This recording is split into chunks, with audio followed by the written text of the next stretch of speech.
अष्टवक्र उवाच यत्त्वं पश्यसि तत्र एक त्वमेव प्रतिभाससे किं पृथक् भासते स्वर्णात् कटकाङ्गदनूपुरम्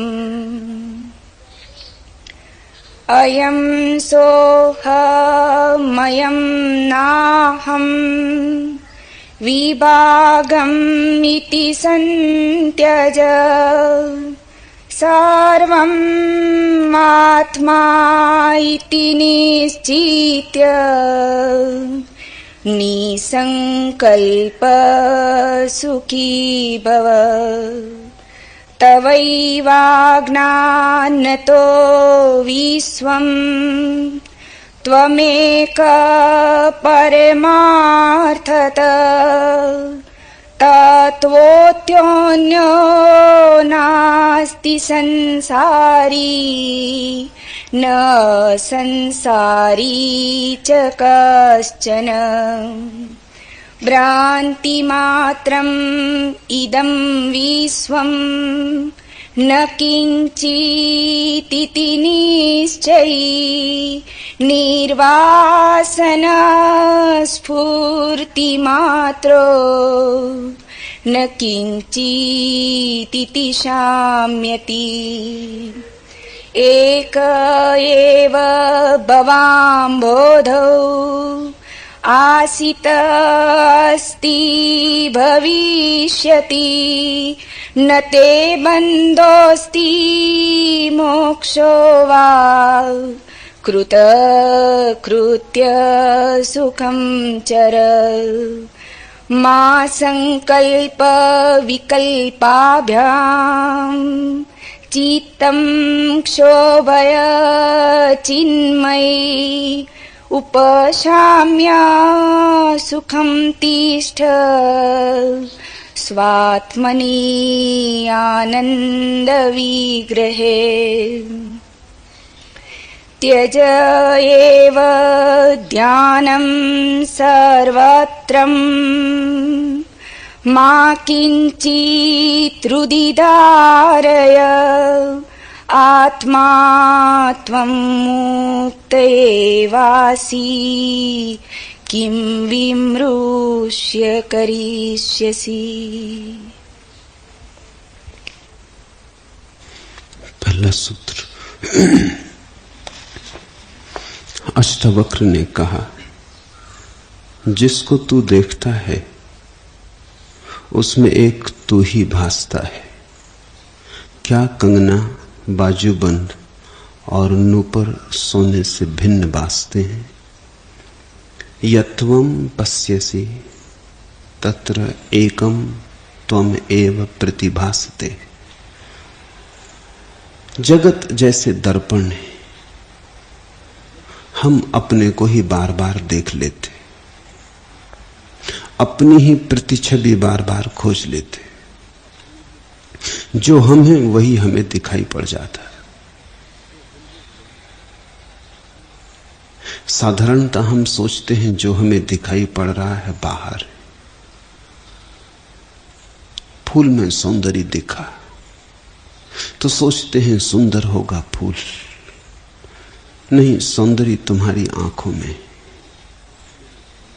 वही फूल दूसरे को सुंदर ना भी हो,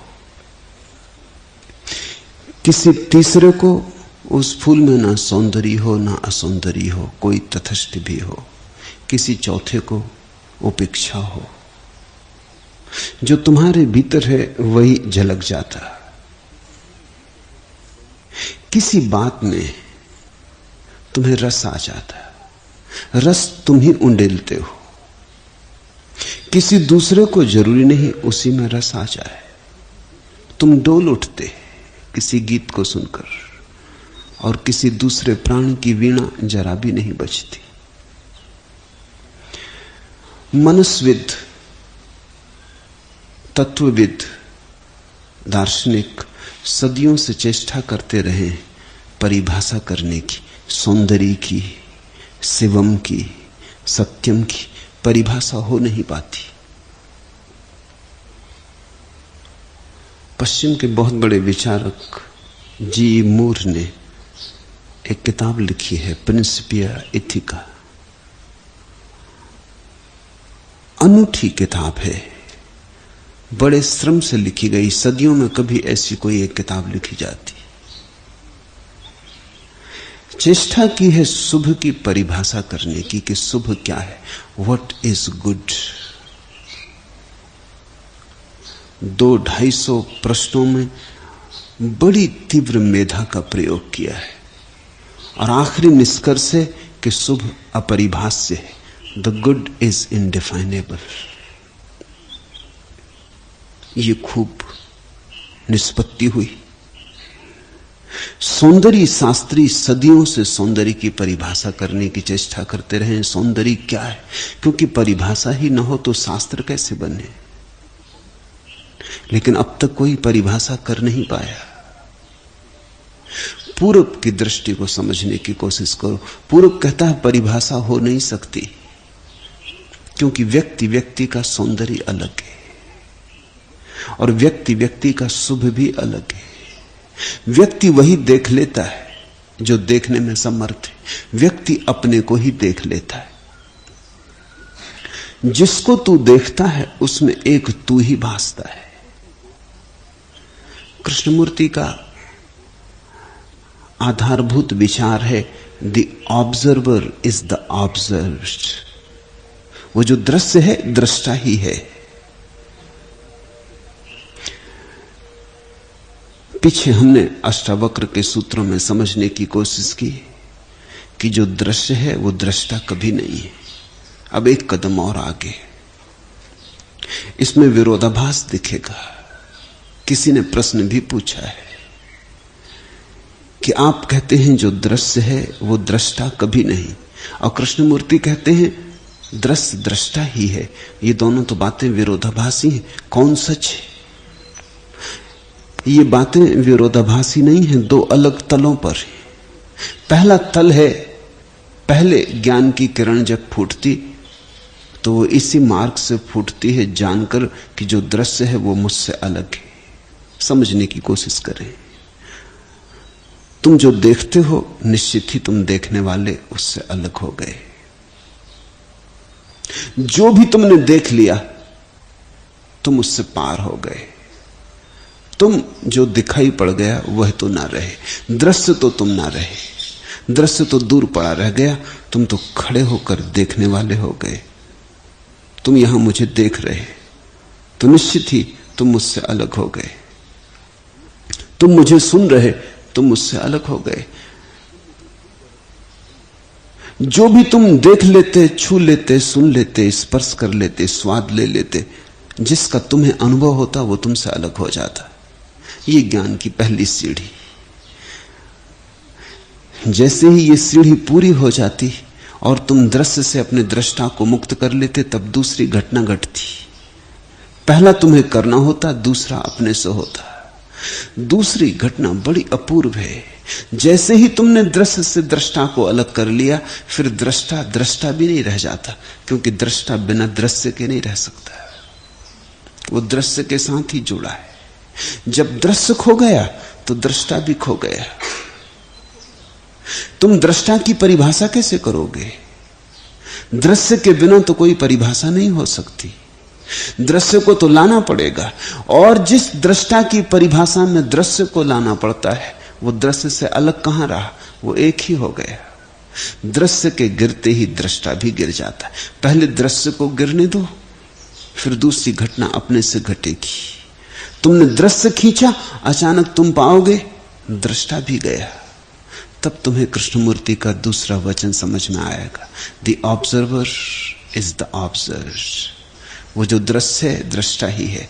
और आज के सूत्र में अष्टावक्र भी वही कह रहे हैं। ये सूत्र थोड़ा आगे का है, इसलिए अष्टावक्र क्रम से इसकी तरफ बढ़े। पहले उन्होंने कहा दृश्य से मुक्त कर लो, फिर दृष्टा से तो तुम मुक्त हो ही जाओगे। दृश्य और दृष्टा दोनों एक ही सिक्के के दो पहलू हैं। यत्वम पश्यसि तत्र एका त्वम एव प्रतिभासते। जिसको तू देखता है उसमें एक तू ही भासता है। फिर देखते हैं पूर्णिमा की रात चांद निकला, हजार हजार प्रतिफलन बनते, कहीं झील पर, कहीं सागर के खारे जल में, कहीं सरोवर में, कहीं नदी नाले में, कहीं पानी पोखर में, कहीं थाली में पानी भर के रख दो तो उसमें भी प्रतिबिंब बनता है। पूर्णिमा का चांद एक और प्रतिबिंब बनते हैं अनेक। लेकिन क्या तुम ये कहोगे गंदे पानी में बना हुआ चांद का प्रतिबिंब और स्वच्छ पानी में बना चांद का प्रतिबिंब भिन्न भिन्न है? क्या इसलिए गंदे पानी में बने प्रतिबिंब को गंदा कहोगे क्योंकि पानी गंदा है? क्या पानी की गंदगी से प्रतिबिंब भी गंदा हो सकता है? प्रतिबिंब तो गंदा नहीं हो सकता। रविन्द्रनाथ ने एक स्मरण लिखा है। जब वे पहली बार पश्चिम से प्रसिद्ध होकर लौटे, नोबेल प्राइज लेकर लौटे, तो जगह जगह उनके स्वागत हुए, लोगों ने बड़ा सम्मान किया। जब वे अपने घर आए तो उनके पड़ोस में एक आदमी था, वो उनके मिलने को आया। उस आदमी से वो पहले से कुछ बेचैन थे, कभी मिलने आया भी न था, लेकिन उस आदमी की आंख ही बेचैन करती थी। उस आदमी की आंख में कुछ तलवार जैसी धार थी कि सीधे हृदय में उतर जाए। वो आया और गौर से उनकी आंख में आंख डालकर देखने लगा। वो तो तिलमिला गए। उसने उनके कंधे पकड़ लिए और जोर से हिला के कहा, तुझे सच में ही ईश्वर का अनुभव हुआ है? क्योंकि गीतांजलि जिसको उन्हें नोबेल पुरस्कार मिला प्रभु के गीत हैं, उपनिषद जैसे वचन है। उस आदमी ने उनको तिलमिला दिया, कहा सच में ही तुझे ईश्वर का दर्शन हुआ है? क्रोध भी उन्हें आया, ये अपमानजनक भी लगा, लेकिन उस आदमी की आंखों की धार कुछ ऐसी थी कि झूठ भी ना बोल सके। और वह आदमी हंसने लगा और उसकी हंसी और भी गहरे तक घाव कर गई। और वह आदमी कहने लगा, तुझे मुझ में ईश्वर दिखाई पड़ता कि नहीं? ये और मुश्किल बात थी। उसमें तो कतई नहीं दिखाई पड़ता था, और सब में दिखाई पड़ भी जाता। जो फूल मालाएं लेके आए थे, जिन्होंने स्वागत किया था, सम्मान में गीत गाए थे, नाटक खेले थे, नृत्य किए थे, उनमें शायद दिख भी जाता। वो बड़े प्रीतिकर दर्पण थे। ये आदमी, वो आदमी खिलखिलाता उन्हें छोड़ के लौट भी गया। रविन्द्रनाथ ने लिखा, उस रात में सो ना सका। मुझे मेरे ही गाए गए गीत झूठे मालूम पड़ने लगे। रात सपने में भी उसकी आंख मुझे छेदती रही, वो मुझे घेरे रहा। दूसरे दिन सुबह जल्दी ही उठाया। आकाश में बादल घिरे थे, रात वर्षा भी हुई थी, जगह जगह सड़क के किनारे डबरे भर गए थे। मैं समुद्र की तरफ गया मन बहलाने को। लौटता था तब सूरज उगने लगा। विराट सागर पर उगते सूरज को देखा। फिर राह पर जब घर वापस आने लगा तो राह के किनारे गंदे डबरों में, जिनमें भैंसें लौट रही थी, लोगों ने जिनके आसपास मलमूत्र किया था, वहां भी चांद के प्रतिबिंब को देखा। अचानक आंख खुल गई। मैं ठिठक के खड़ा हो गया कि क्या इन गंदे डबरों में जो प्रतिबिंब बन रहा है सूरज का, वो गंदा हो गया? विराट सागर में जो बन रहा है क्या विराट हो गया? क्षुद्र डबरे में जो बन रहा है क्या क्षुद्र हो गया? प्रतिबिंब तो एक के। रविन्द्रनाथ ने लिखा है, जैसे सोए से कोई जग जाए, जैसे अंधेरे में बिजली कौन जाए, ऐसा मैं नाचता हुआ उस आदमी के घर पहुंचा, उसे गले लगा लिया। उसमें भी मुझे प्रभु दिखाई पड़ा। प्रतिबिंब तो उसका ही है, चाहे तेज तलवार की धार क्यों ना हो, धार तो उसी की है। चाहे फूल की कोमलता क्यों ना हो, कोमलता तो उसी की है। वो आदमी फिर मेरे तरफ गौर से देखा, लेकिन आज मुझे उसमें वैसी पैनी धार ना दिखाई पड़ी। आज मैं बदल गया था। और वो आदमी कहने लगा, तो निश्चित तुझे अनुभव हुआ है, अभी अभी हुआ है, कल तक ना हुआ था। अभी अभी तूने कुछ जाना है, तू जागा है। मैं तेरा स्वागत करता हूं, नोबेल पुरस्कार के कारण नहीं, न तेरे गीतों की प्रसिद्धि के कारण। अब तू ज्ञाता बन के लौटा, तुझे कुछ स्वाद मिला, तूने कुछ चखा है। अष्टावक्र कहते, क्या कंगना बाजूबंद नूपुर सोने से भिन्न भासते हैं।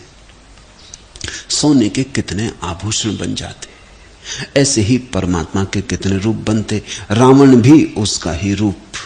अगर राम कथा पढ़ी और रावण में उसका रूप न दिखा, राम कथा व्यर्थ गई। अगर राम में ही दिखा और रावण में न दिखा, तो तुमने व्यर्थ ही सिर मारा, तो द्वार ना खुले। राम कथा लोग पढ़ते, रामलीला देखते और रावण को जलाए जाते, समझे नहीं, बात ही पकड़ में नहीं आई, चूक ही गए। अगर राम में ही राम दिखाई पड़े तो तुम्हारे पास आंखें नहीं है। जिस दिन रावण में भी दिखाई पड़ जाए, उसी दिन तुम्हारी आंखें खुली। शुभ में शुभ दिखाई पड़े, ये कोई बड़ा गुण है? अशुभ में भी शुभ दिखाई पड़ जाए, तब सब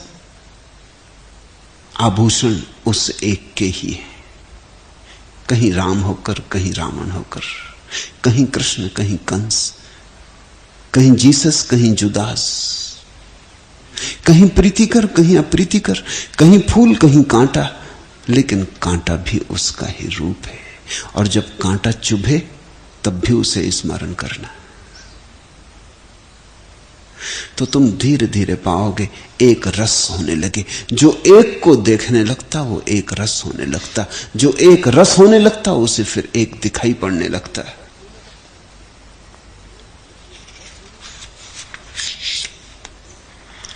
मौन तम के पार से यह कौन तेरे पास आया, मौत में सोए हुए संसार को किसने जगाया। कर गया है कौन फिर भिनसार, वीणा बोलती है, छू गया है कौन मन के तार, वीणा बोलती है। मृदु मिट्टी के बने हुए मधुघट फूटा ही करते, लघु जीवन लेकर आए हैं, प्याले टूटा ही करते। फिर भी मदिरालय के अंदर मधु के घटे मधु प्याले हैं, जो मादकता के मारे हैं वे मधु लूटा ही करते हैं। वह कच्चा पीने वाला है जिसकी ममता घट प्यालों पर, जो सच्चे मधु से जला हुआ कब रोता है चिल्लाता है। जो बीत गई सो बात गई, छू गया है कौन मन के तार, वीणा बोलती है। वह कच्चा पीने वाला है जिसकी ममता घट प्यालों पर।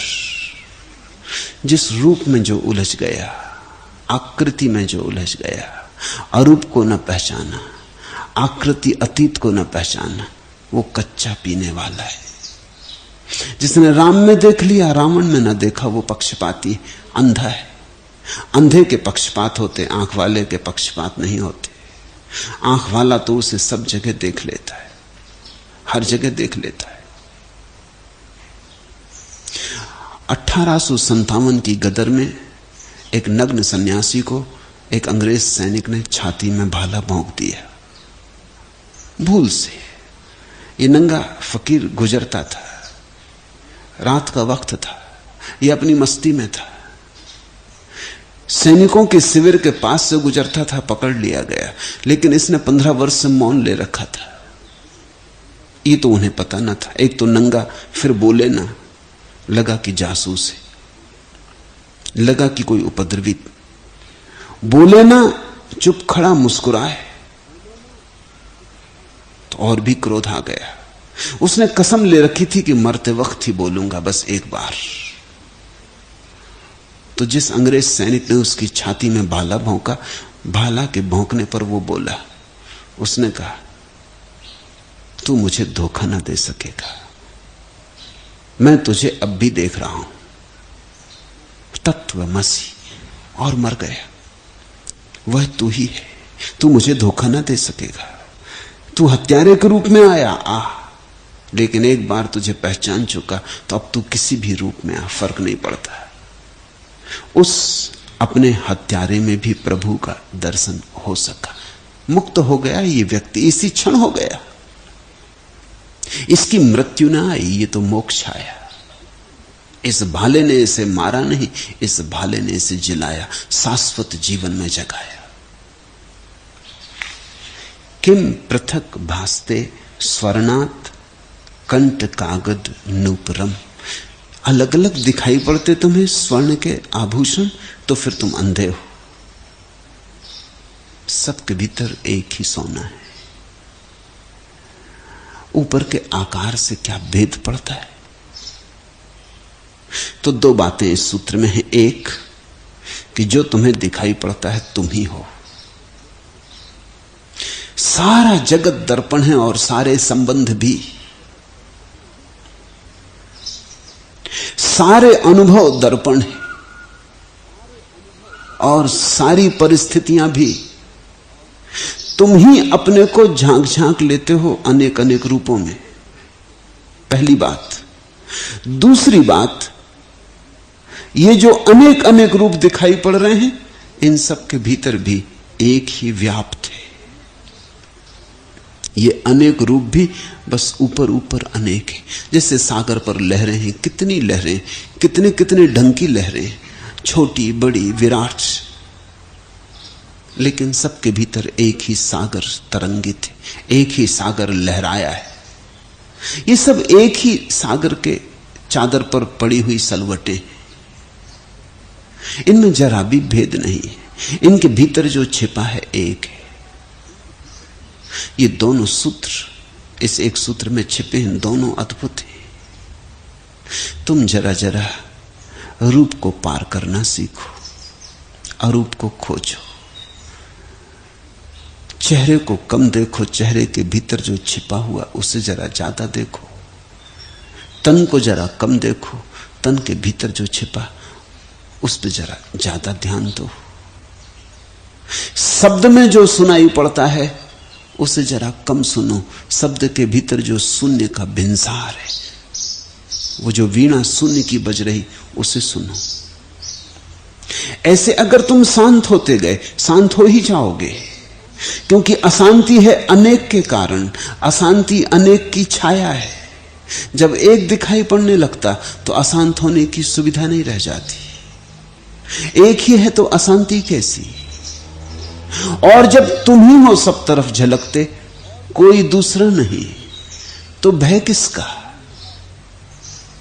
जन्म भी तुम ही हो, मृत्यु भी तुम ही, सुख भी तुम ही हो, दुख भी तुम ही, फिर भय किसका? फिर सर्व स्वीकार है।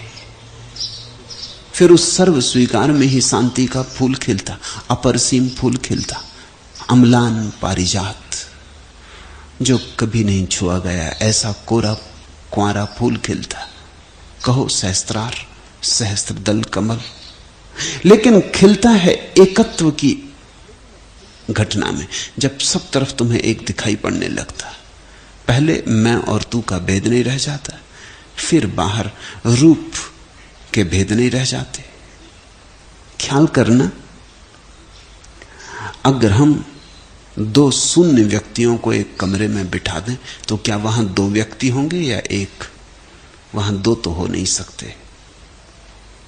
इतना तो तय है कि दो नहीं हो सकते, क्योंकि दो शून्य मिलने से दो नहीं बनते, दो शून्य मिलने से एक ही बनता है। एक भी हम कहते क्योंकि कहना पड़ता है, वस्तुतः एक भी वहां नहीं।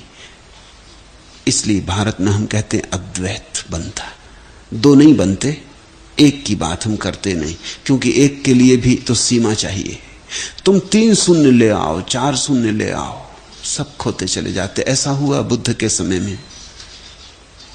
अजात शत्रु सम्राट बना। उसके पिता तो बुद्ध के भक्त थे, लेकिन वो तो पिता को कारागृह में डाल के सम्राट बना था। तो बुद्ध के विपरीत था, स्वभाव था। एक तो बुद्ध के भक्त थे उसके पिता, फिर दूसरे उसने जो किया था वो इतना अधार्मिक कृत्य था कि बुद्ध के पास जाए तो कैसे जाए, बड़ी अपराध की भावना थी। फिर बुद्ध उसके नगरी से गुजरे तो उसके आमात्यों ने, उसके मंत्रियों ने कहा यह अशोभन होगा, ये उचित न होगा, ये दुर्भाग्यपूर्ण होगा, इसके बड़े परिणाम बुरे होंगे। आप दर्शन को चलें, आप एक ही बार दर्शन करके औपचारिक ही लौट आना। लेकिन बुद्ध गांव में आए और सम्राट न जाए, प्रजा पर बुरा परिणाम होगा। पिता को कारागृह में डाल देने से जितनी आपकी बेइज्जती नहीं हुई, उससे भी ज्यादा बड़ी बेइज्जती होगी, क्योंकि इस देश में सदा ही सम्राट फकीर के सामने झुकता रहा है। छोड़ें, आप चलें, सिर्फ औपचारिक ही सही। बात तो समझ में उसे आई, हिसाब की थी। पिता के साथ जो पाप किया है वो भी पूछ जाएगा। लोग कहेंगे कि नहीं, ऐसा बुरा नहीं। बुद्ध को सुनने भी गया, चरण भी छुए, तो वो चला। लेकिन जो आदमी पाप करता है भयभीत होता है। वो अपने आमात्यों से भी डरा था। जो दूसरे को डराता है वो डरता भी है। जो दूसरे की हत्या करता है वो डरा भी होता है कि कोई उसकी हत्या ना कर दे। जो दूसरे को चोट पहुंचाता है उसे आयोजन भी करने पड़ते कि कोई उसे चोट ना पहुंचा दे। तो वो डरा था। और जब बुद्ध के पड़ाव के पास पहुंचने लगा, वृक्षों की ओट में पड़ाव है, तो उसने अपने आमात्यों को कहा, सुनो, तुम कहते थे 10,000 भिक्षु वहां मौजूद हैं, आवाज जरा भी सुनाई नहीं पड़ती, कुछ धोखा मालूम पड़ता है, कोई षड्यंत्र। उसने तलवार खींच ली।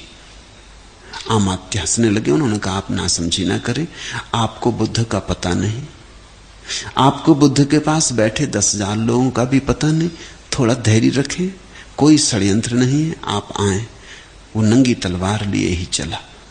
जब तक उसने वृक्षों के पार जाके देख ना लिया कि 10,000 भिक्षु मौजूद हैं, तब तक उसने तलवार भीतर न रखी। फिर बुद्ध से उसने जो पहला प्रश्न पूछा वो यही था कि मैं तो बड़ा हैरान हो रहा हूं, 10,000 लोग बैठे हैं, बाजार मच जाता, कीचड़ मच जाती, बड़ा शोरगुल होता, ये चुप क्यों बैठे? तो बुद्ध ने कहा, एक शून्य हो कि 10,000, इससे कुछ फर्क नहीं पड़ता। शून्य जुड़ते नहीं, शून्य एक दूसरे में खो जाते। ये ध्यान कर रहे हैं, ये भी शून्य की दशा में बैठे। अभी ये नहीं है। जिस क्षण तुम नहीं हो उसी क्षण तुम्हें फिर कोई भी दिखाई नहीं पड़ता। फिर तो तुम एक ही रह जाते हो, न कोई देखने वाला, न कोई दृश्य, न कोई दृष्टा। दृश्य और दृष्टा खो गए, ज्ञाता और ज्ञेय खो गए। जो बच रहता है उसे हम दर्शन कहते। इस बात को ख्याल में लेना। साधारण भाषा में हम दर्शन कहते हैं दृष्टा और दृश्य के बीच के संबंध को। ज्ञान कहते हैं ज्ञाता और ज्ञेय के बीच के संबंध को। लेकिन ये तो व्यवहारिक परिभाषा है। पारमार्थिक परिभाषा, आत्यंतिक परिभाषा बिल्कुल उल्टी है। जहां दृष्टा और दृश्य नहीं रह गए, सिर्फ दर्शन बचा, शुद्ध दर्शन बचा, चिन्ह मात्र रूपम। जहां ज्ञाता और ज्ञेय खो गए, बस ज्ञान मात्र बचा।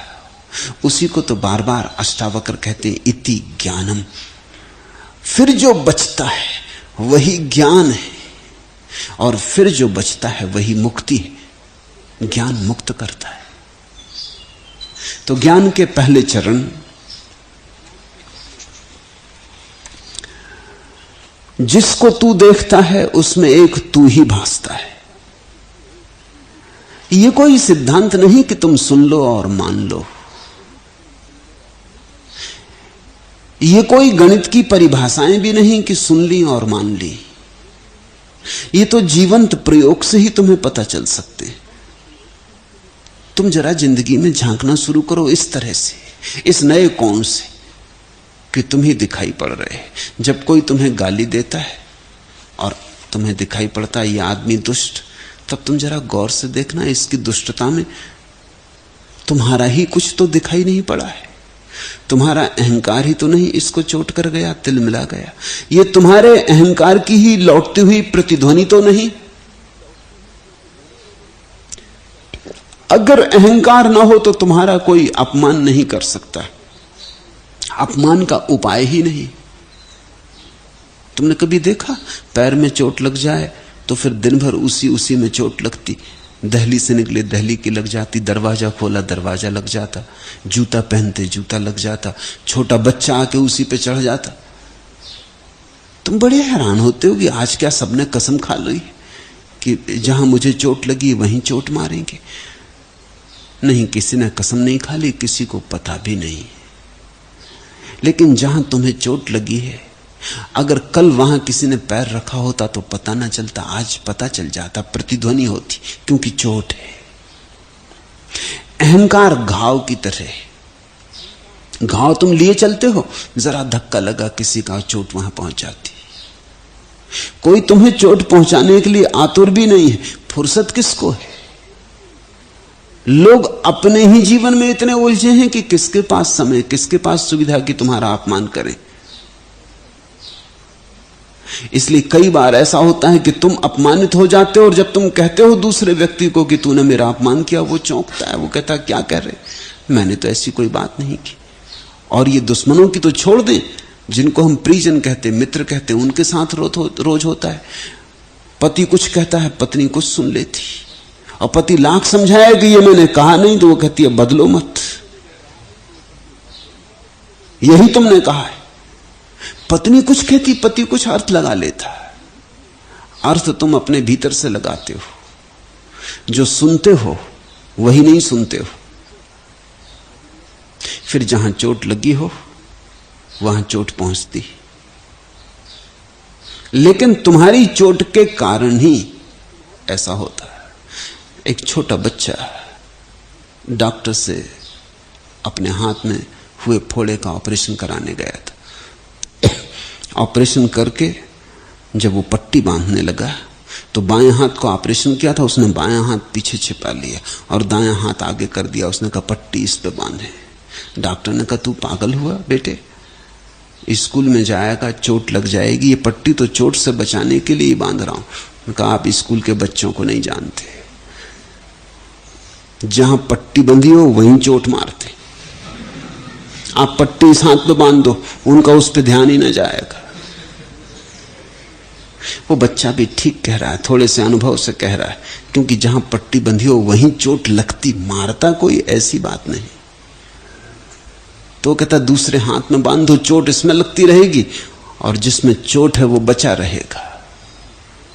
तुमने जीवन में गौर से देखोगे तो तुम पाओगे यही हो रहा, यही होता है।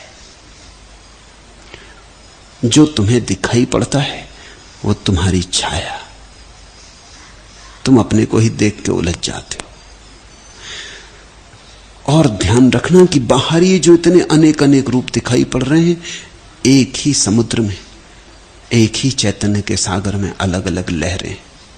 तुम भी एक लहर हो और ये भी सब लहरें हैं, और जो लहराया है वो लहरों के भीतर छिपा है, वो सभी का आधार है।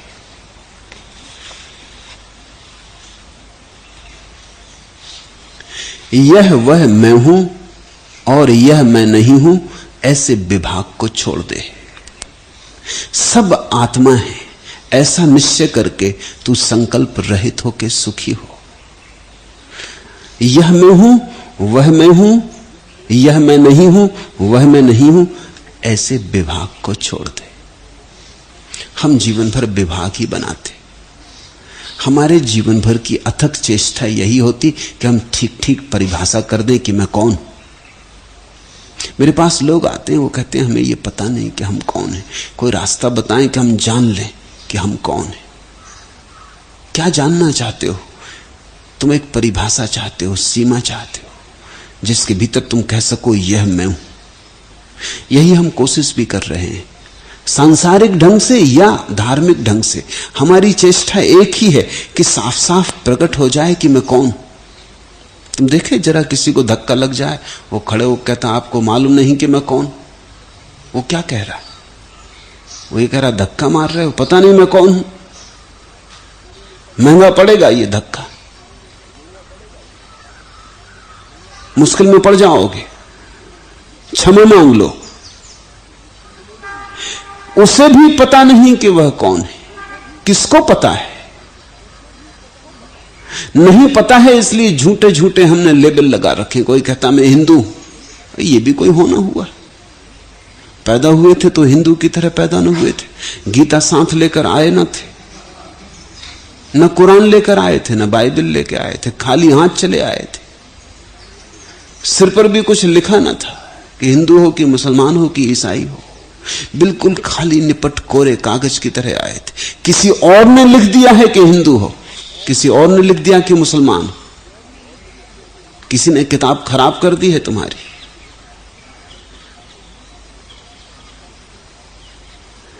इस दूसरे की लिखावट को तुम अपना स्वभाव स्वरूप समझ रहे हो, और जिसने लिख दिया है हिंदू, उसको भी पता नहीं है कि वो क्या कर रहा है। उसके बाप दादे उस पर लिख गए थे कि हिंदू। दूसरों की सुन के चल रहे हो, अपना भी कोई अनुभव नहीं। फिर कोई कहता है मैं सुंदर, ये भी लिख दिया किसी और ने। किसी ने कहा सुंदर, पकड़ लिया तुमने। अब जिसने कहा सुंदर उसकी धारणा है या उसके अपने कारण होंगे।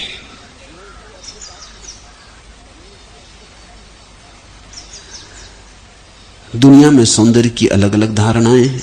चीन में एक तरह का चेहरा सुंदर समझा जाता है, हिंदुस्तान में कोई वैसे चेहरे को सुंदर ना समझेगा। अफ्रीका में दूसरे ढंग का चेहरा सुंदर समझा जाता, वैसे चेहरे को अमेरिका में कोई सुंदर ना समझेगा। और जिसको इंग्लैंड में सुंदर समझते हो, अफ्रीका में लोग उसको बीमार समझते हैं कि ये क्या पीला सा पड़ गया आदमी, पीत मुख कहते।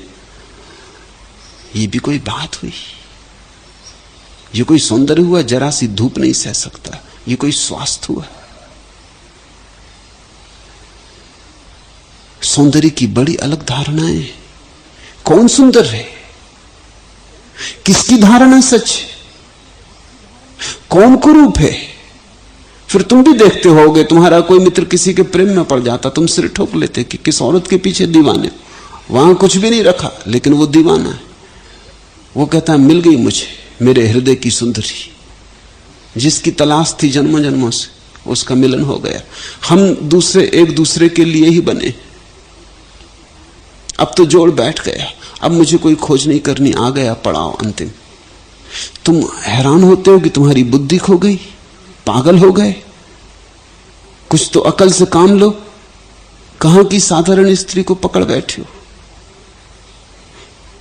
लेकिन तुम समझ नहीं पा रहे, जो तुम्हें सुंदर दिखाई पड़े वो दूसरे को सुंदर हो, यह आवश्यक तो नहीं। कोई तुम्हें सुंदर कह जाता, कोई तुम्हें बुद्धिमान कह जाता, और हर मां बाप अपने बेटे को समझता है कि ऐसा बेटा कभी दुनिया में हुआ नहीं। तो भ्रम पैदा हो जाता है। बेटा अकल से भर के घर के बाहर आता है और दुनिया में पता चलता है यहां कोई फिक्र नहीं करता तुम्हारी। बड़ी पीड़ा होती। हर मां बाप समझता है कि बस परमात्मा ने जो बेटा उनके घर पैदा किया है, ऐसा कभी हुए ही नहीं, अद्वितीय। तुम देखो जरा, मां बापों की बातें सुनो, सब अपने बेटे बच्चों की चर्चा में लगे हैं, बता रहे हैं, प्रशंसा कर रहे हैं। अगर वे निंदा भी कर रहे हो तो तुम गौर से सुनना, उसमें प्रशंसा का स्वर होगा कि मेरा बेटा बड़ा शैतान है। तब भी तुम देखना कि रस आ रहा उन्हें बताने में कि बड़ा शैतान है, कोई साधारण बेटा नहीं, बड़ा उपद्रवी। उसमें भी अस्मिता तृप्त हो रही। तो कुछ माँ बाप दे जाते, कुछ स्कूल, पढ़ाई लिखाई, कॉलेज, सर्टिफिकेट इनसे मिल जाता, कुछ समाज से मिल जाता। इस सब से तुम अपनी परिभाषा बना लेते कि मैं ये हूं। फिर कुछ जीवन के अनुभव से मिलता है। शरीर के साथ पैदा हम हुए, जब आंख खोली तो हमने अपने को शरीर में ही पाया, तो स्वभावतः हम सोचते हैं मैं शरीर हूं। फिर जैसे जैसे बोध थोड़ा बढ़ा, बोध के बढ़ने का मतलब है मन पैदा हुआ, वैसे वैसे हमने पाया अपने को मन में, तो हम कहते हैं मैं मन हूं। ये कोई भी हम नहीं है। हमारा होना इन किन्हीं परिभाषाओं में चुकता नहीं। हम मुक्त आकाश की भांति हैं, जिसकी कोई सीमा नहीं। तो दूसरा सूत्र है, यह वह मैं हूं और यह मैं नहीं हूं, ऐसे विभाग को छोड़ दे। विभाग ही भटका रहा है, अविभाग चाहिए। अयम सो अहम मयम नाहम विभाग मिथि संत्यज।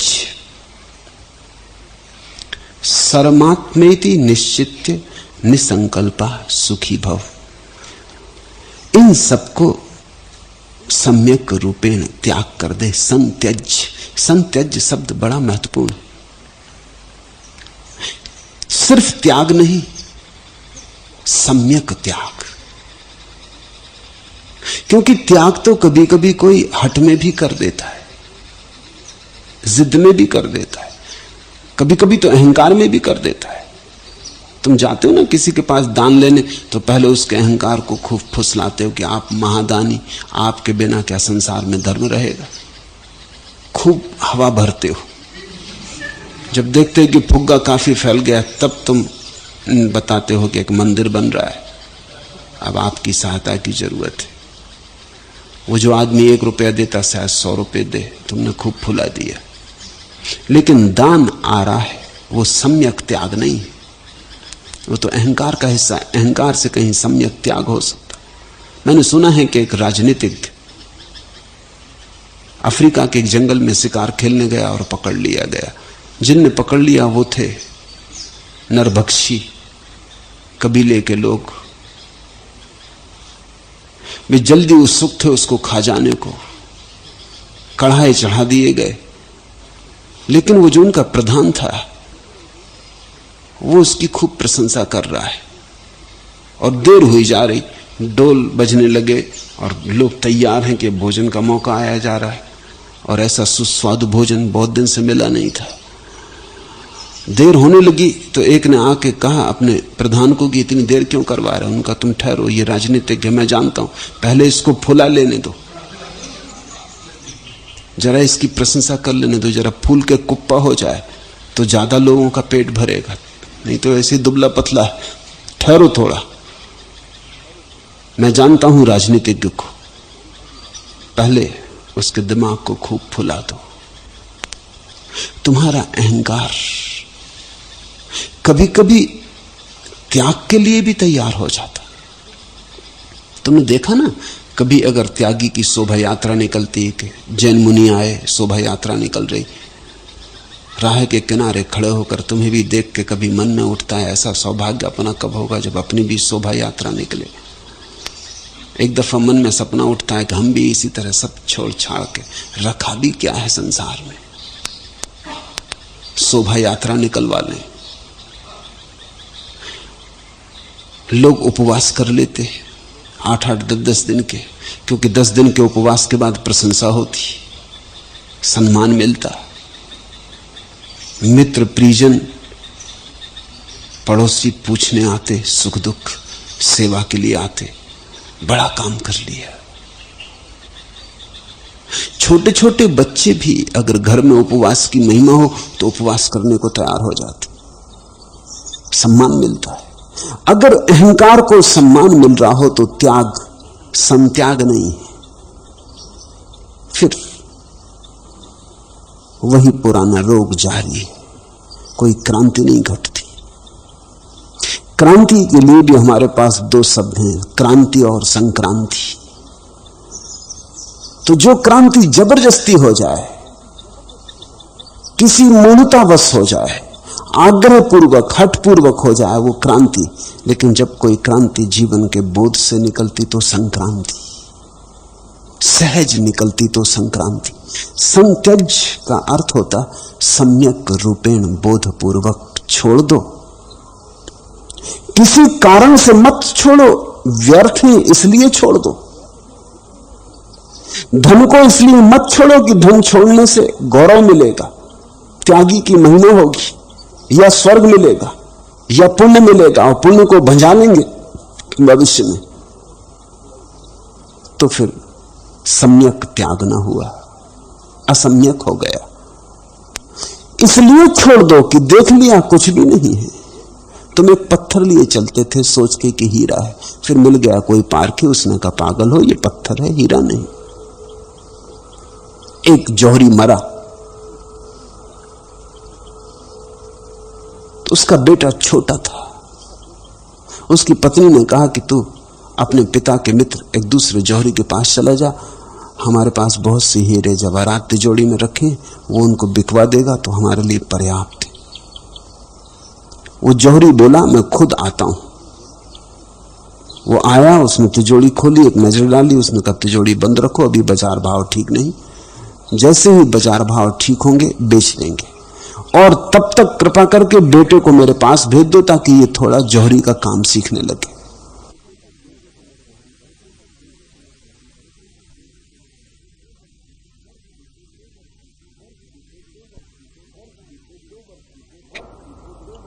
वर्ष बीते, 2 वर्ष बीते, बार बार स्त्री ने पूछवाया कि बाजार भाव कब ठीक होंगे। उसने कहा जरा ठहरो। 3 वर्ष बीत जाने पर उसने कहा कि ठीक, अब मैं आता हूं, बाजार भाव ठीक है। 3 वर्ष में उसने बेटे को तैयार कर दिया। परख आ गई बेटे को। वो दोनों आए, तिजोरी खोली, बेटे ने अंदर झांक के देखा, हंसा, उठा के पोटली को बाहर कचरे घर में फेंका। मां चिल्लाने लगी कि पागल, ये क्या कर रहा है, तेरा होश तो नहीं खो गया? उसने कहा कि होश नहीं, अब मैं समझता हूं कि मेरे पिता के मित्र ने क्या किया। अगर उस दिन वो इनको कहते कि कंकड़ पत्थर है तो हम भरोसा नहीं कर सकते थे। हम सोचते कि शायद ये आदमी धोखा दे रहा है। अब तो मैं खुद ही जानता हूं कि ये कंकड़ पत्थर है। इन 3 साल के अनुभव ने मुझे सिखा दिया कि हीरा क्या है। ये हीरे नहीं है, हम धोखे में पड़े थे। ये सम्यक त्याग हुआ, बोधपूर्वक हुआ।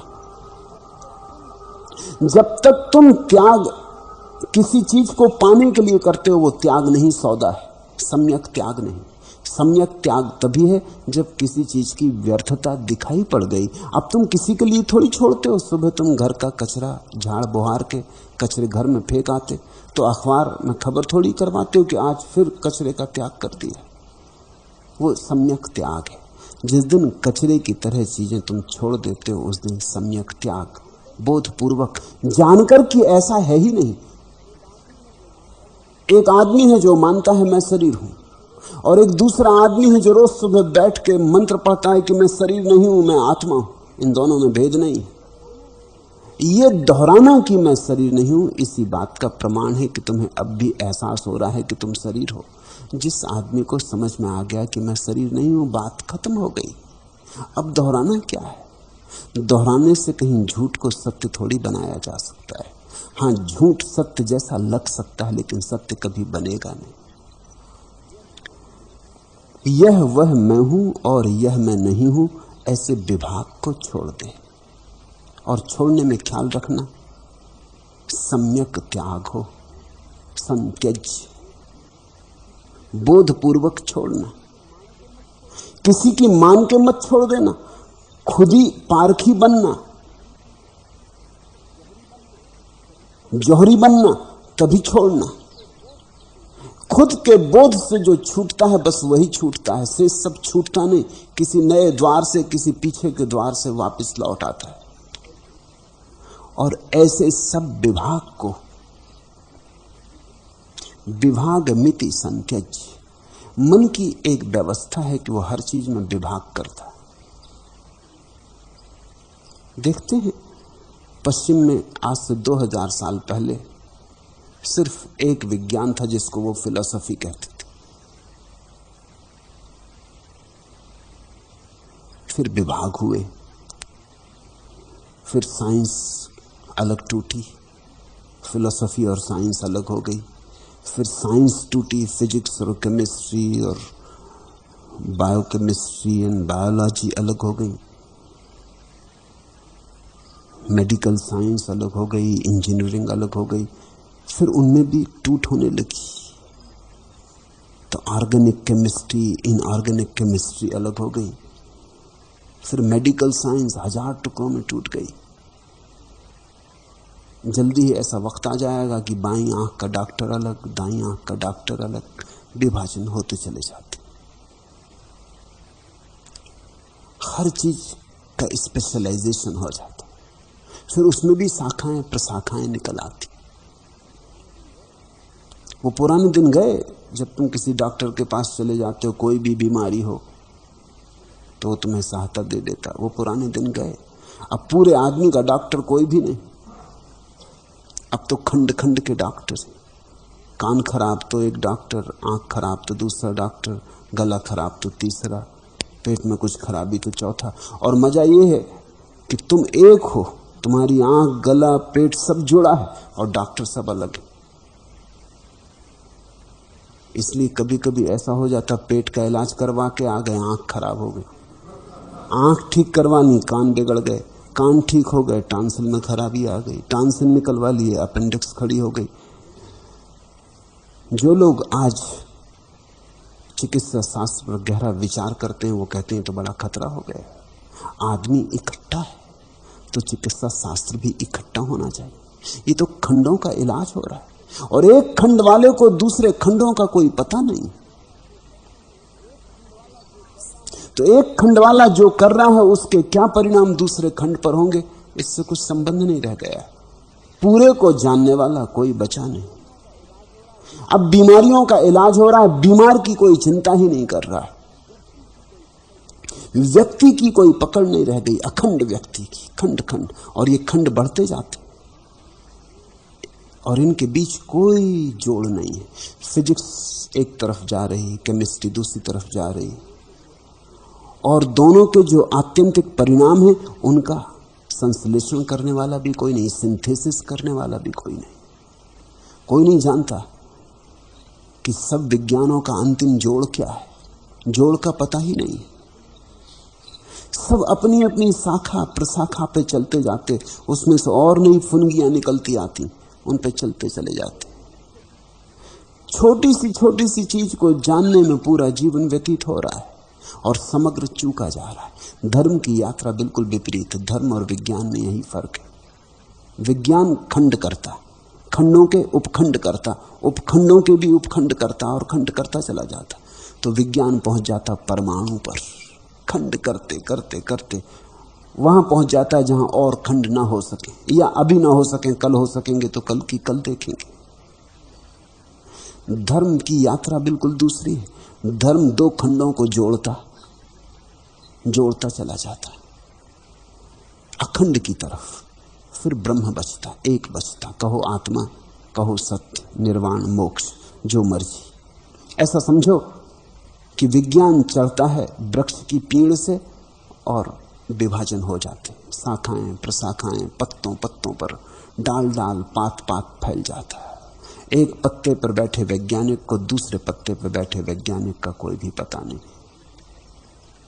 है, भी दूसरा इसका भी पता नहीं, क्या कह रहा है ये भी कुछ पता नहीं। धर्म चलता दूसरी यात्रा पर, पत्तों से प्रशाखाएं, प्रशाखाओं से शाखाएं, शाखाओं से पिंड की तरफ, एक की तरफ। विज्ञान पहुंचता क्षुद्र पर, धर्म पहुंचता विराट पर।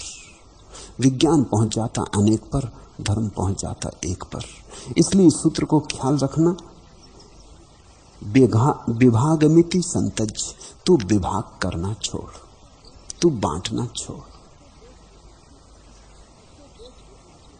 तू उसे देख जो अविभाजित खड़ा है, अविभाज्य को देख, उस एक को देख जिसके सब रूप हैं। तू रूपों में मत उलझ। और जब भी हम कहते हैं मैं यह हूं, तभी हम कोई एक विभाग पकड़ लेते। कोई कहता मैं ब्राह्मण हूं, तो निश्चित ही ब्राह्मण पूरा मनुष्य तो नहीं हो सकता। कोई कहता मैं शूद्र हूं, तो वो भी पूरा मनुष्य नहीं हो सकता। जिसने कहा मैं ब्राह्मण हूं, उसने शूद्र को वर्जित किया, उसने अखंडता तोड़ी। जिसने कहा मैं शूद्र हूं, उसने ब्राह्मण को वर्जित किया, उसने भी अखंडता तोड़ी। जिसने कहा मैं हिंदू हूं, वो मुसलमान तो नहीं है, निश्चित ही नहीं, तो क्यों कहता कि हिंदू। और जिसने कहा मैं मुसलमान हूं, वो भी टूटा, ईसाई भी टूटा। ऐसे हम टूटते चले जाते। फिर उनमें भी छोटे छोटे खंड हैं, खंडों में खंड है। आदमी ऐसा बढ़ता चला जाता। तुम जब भी कहते हो यह मैं हूं, तभी तुम एक छोटा सा घेरा बना लेते हो। सच तो यह है कि यह कहना कि मैं मनुष्य हूं, यह भी छोटा घेरा है। मनुष्य की हैसियत क्या है, संख्या कितनी है इस छोटी सी पृथ्वी पर है, और ये विराट फैलाव है, इसमें मनुष्य है क्या, कण मात्र। क्यों तुम मनुष्य से जोड़ते अपने को? क्यों नहीं कहते मैं जीवन हूं? तो पौधे भी सम्मिलित हो जाएंगे, पक्षी भी सम्मिलित हो जाएंगे। फिर ऐसा ही क्यों कहते हो कि मैं जीवन हूं, ऐसा क्यों नहीं कहते कि मैं अस्तित्व हूं? तो सब सम्मिलित हो जाएगा।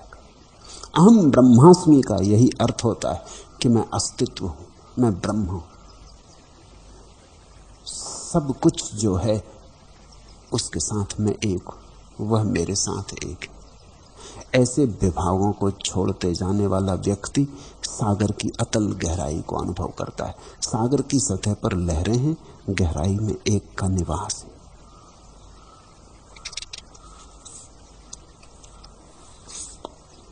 चट जग जाता हूं, चिराग को जलाता हूं, हो सजग तुम्हें मैं देख पाता हूं कि बैठे हो, पास नहीं आते हो, पुकार मचवाते हो, तकसीर बतलाओ क्यों ये बदन उमेठे हो, दरस दीवाना जिसे नाम का ही बाना, उसे शरण बिलोकते भी देव देव ऐंठे हो। सींचों में घूमता हूं, चरणों को चूमता हूं, सोचता हूं मेरे इष्ट देव पास बैठे हो। पास कहना भी ठीक नहीं, क्योंकि पास में भी दूरी आ गई। इष्ट देव भीतर बैठे, पास कहना भी ठीक नहीं। सींचों में घूमता हूं, चरणों को चूमता हूं, सोचता हूं मेरे इष्ट देव पास बैठे हो। चट जग जाता हूं, चिराग को जलाता हूं, हो सजग तुम्हें मैं देख पाता हूं बैठे हो। परमात्मा पास है ऐसा कहना भी ठीक नहीं। दूर है ये तो बिल्कुल ही भ्रांत। तुमने जब भी हाथ उठा के आकाश में परमात्मा को प्रणाम किया है, तभी तुमने परमात्मा को बहुत दूर कर दिया है, बहुत दूर। अपने हाथ से दूरी खड़ी कर ली है और विलग हो गए, पृथक हो गए। देखते हो इस देश में पुरानी प्रथा है, किसी को अजनबी को भी तुम गांव में से गुजरते तो अजनबी कहता है जयराम जी, मतलब समझे। पश्चिम में लोग कहते हैं गुड मॉर्निंग, लेकिन उतना मधुर नहीं। ठीक है, सुंदर सुबह है, बात मौसम की है, कुछ ज्यादा गहरी नहीं, प्रकृति के पार नहीं जाती। इस देश में हम कहते हैं जयराम जी, हम कहते हैं राम की जय हो। अजनबी को देख के भी शहरों में तो अजनबी को कोई अब जयराम जी नहीं करता है। अब तो हम जयराम जी में भी हिसाब रखते हैं, किससे करनी और किससे नहीं करनी। जिससे मतलब हो उससे करनी, जिससे मतलब हो उससे न करनी। जिससे कुछ लेना देना हो उससे खूब करनी, दिन में 10-5 बार करनी। जिससे कुछ न लेना देना हो या जिससे डर हो कि कहीं तुमसे कुछ न ले ले, उससे तो बचना। जयराम जी भूल के न करनी। जयराम जी जैसा सरल मंत्र भी व्यावसायिक हो गया है। लेकिन देहात में, गांव में अब भी अजनबी भी गुजरे तो सारा गांव जिसके पास से गुजरेगा कहेगा जयराम जी, जय हो राम की। वो तुमसे ये कह रहा है कि तुम अजनबी भला हो, लेकिन तुम्हारा राम तो हमसे अजनबी नहीं। तुम ऊपर ऊपर कितने ही भिन्न हो, हम राम को देखते। वो जो कहने वाला है चाहे समझता भी ना हो, लेकिन इस परंपरा के भीतर कुछ राज तो है। लोग प्रकाश को जलाते हैं और लोग हाथ जोड़ लेते हैं। दिया जलाया, हाथ जोड़ लेते, हम सोचते हैं गांव के गमार। शहर में भी आ जाए गांव का प्राणी, तुम बिजली की बत्ती जलाओ तो वो हाथ जोड़ता, तो तुम हंसते हो, तुम सोचते हो पागल। अरे ये बिजली की बत्ती, इसमें अपने हाथ से जलाई बुझाई, इसमें क्या हाथ जोड़ना है। लेकिन वो ये कह रहा है जहां प्रकाश है वहां परमात्मा है, पास है, प्रकाश जैसा पास। छट जग जाता हूं, चिराग को जलाता हूं, हो सजग तुम्हें मैं देख पाता हूं कि बैठे हो। सींचों में घूमता हूं, चरणों को चूमता हूं, सोचता हूं मेरे इष्ट देव पास बैठे हो। सींचों में घूमता हूं, इसीलिए पास मालूम होता, सींचे के फासला रह गया।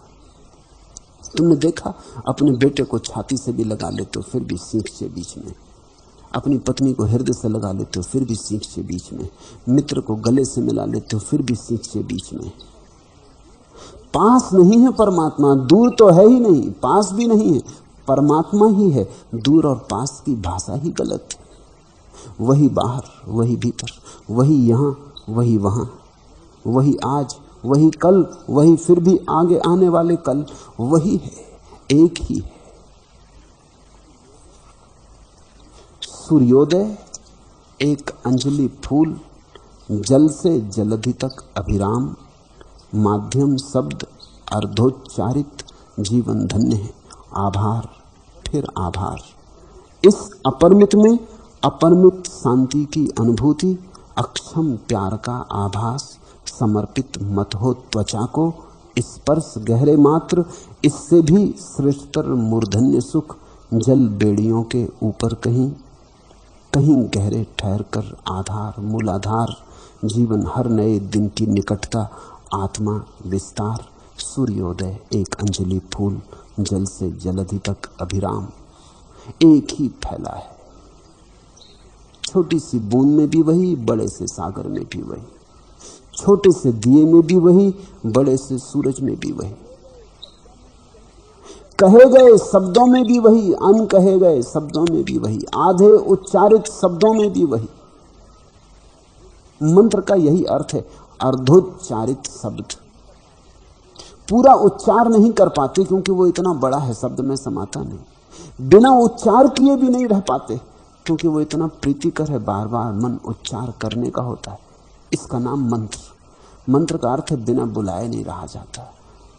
हालांकि शब्दों से तुम्हें बुलाया भी नहीं जाता, अपनी असमर्थता है। इसलिए मंत्र माध्यम शब्द अर्धोच्चारित, जीवन धन्य है। आभार, फिर आभार।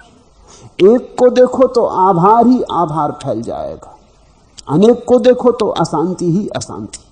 तुम धार्मिक आदमी की कसौटी ये बना लो, जिस आदमी के जीवन में आभार हो वह आदमी धार्मिक, जिसके जीवन में शिकायत हो वो अधार्मिक।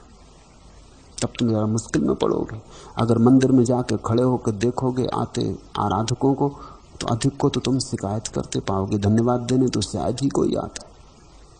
कोई कहता है बच्चे को नौकरी नहीं लगी, कोई कहता है पत्नी बीमार है, कोई कहता है कि बेईमान तो बढ़े जा रहे हैं, हम ईमानदारों का क्या।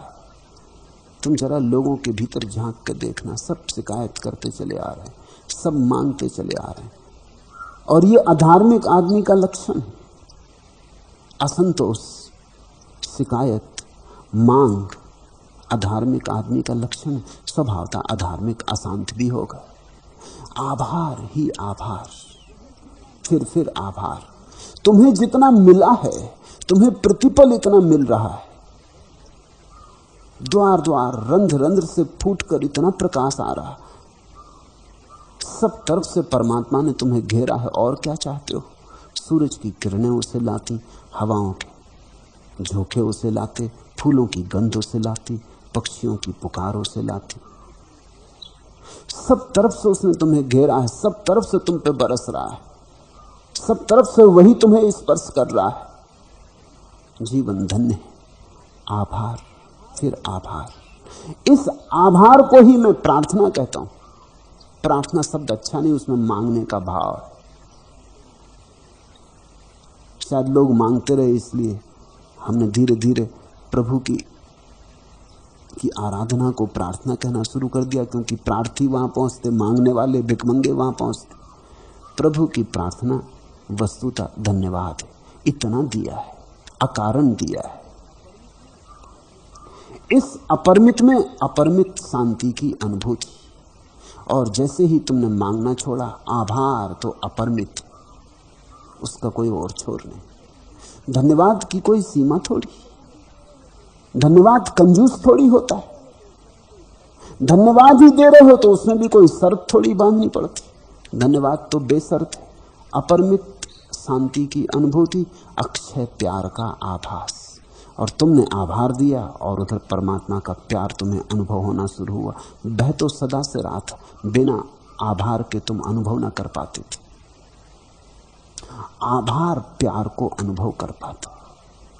आभार पात्रता है प्यार को अनुभव करने की। समर्पित मत हो त्वचा को, ऊपर ऊपर चमड़ी चमड़ी पर मत जा, रूप रंग में मत उलझ। स्पर्श कर गहरा, स्पर्श गहरे मात्र, इससे भी श्रेष्ठतर मूर्धन्य सुख, जल बेड़ियों से कहीं ऊपर। ये जो त्वचा का सुख है, ये जो ऊपर ऊपर थोड़ी सी सुख की अनुभूति मिल रही, इसमें उलझ मत जा। ये तो खिलौना है, ये तो केवल खबर है कि और पीछे छिपा है, और गहरा छिपा है। ये तो कंकड़ पत्थर हैं, हीरे जल्दी आने को हैं। इन कंकड़ पत्थरों में भी थोड़ी सी आभास, थोड़ी सी झलक है।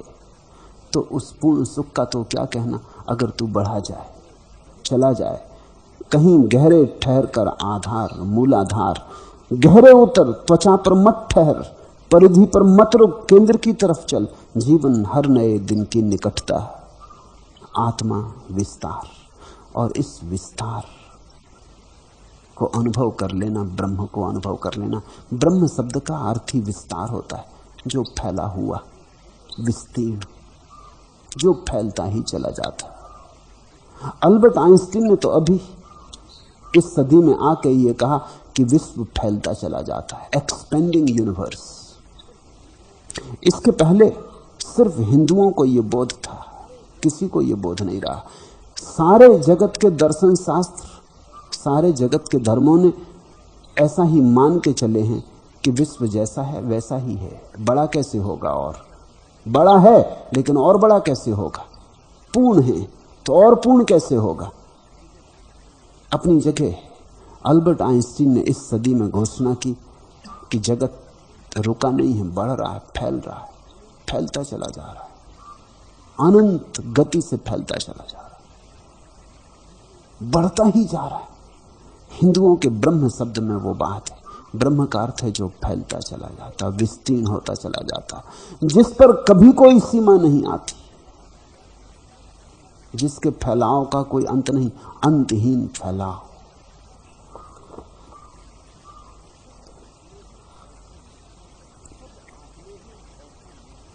सब आत्मा है ऐसा निश्चय करके तू संकल्प रहित होकर सुखी हो।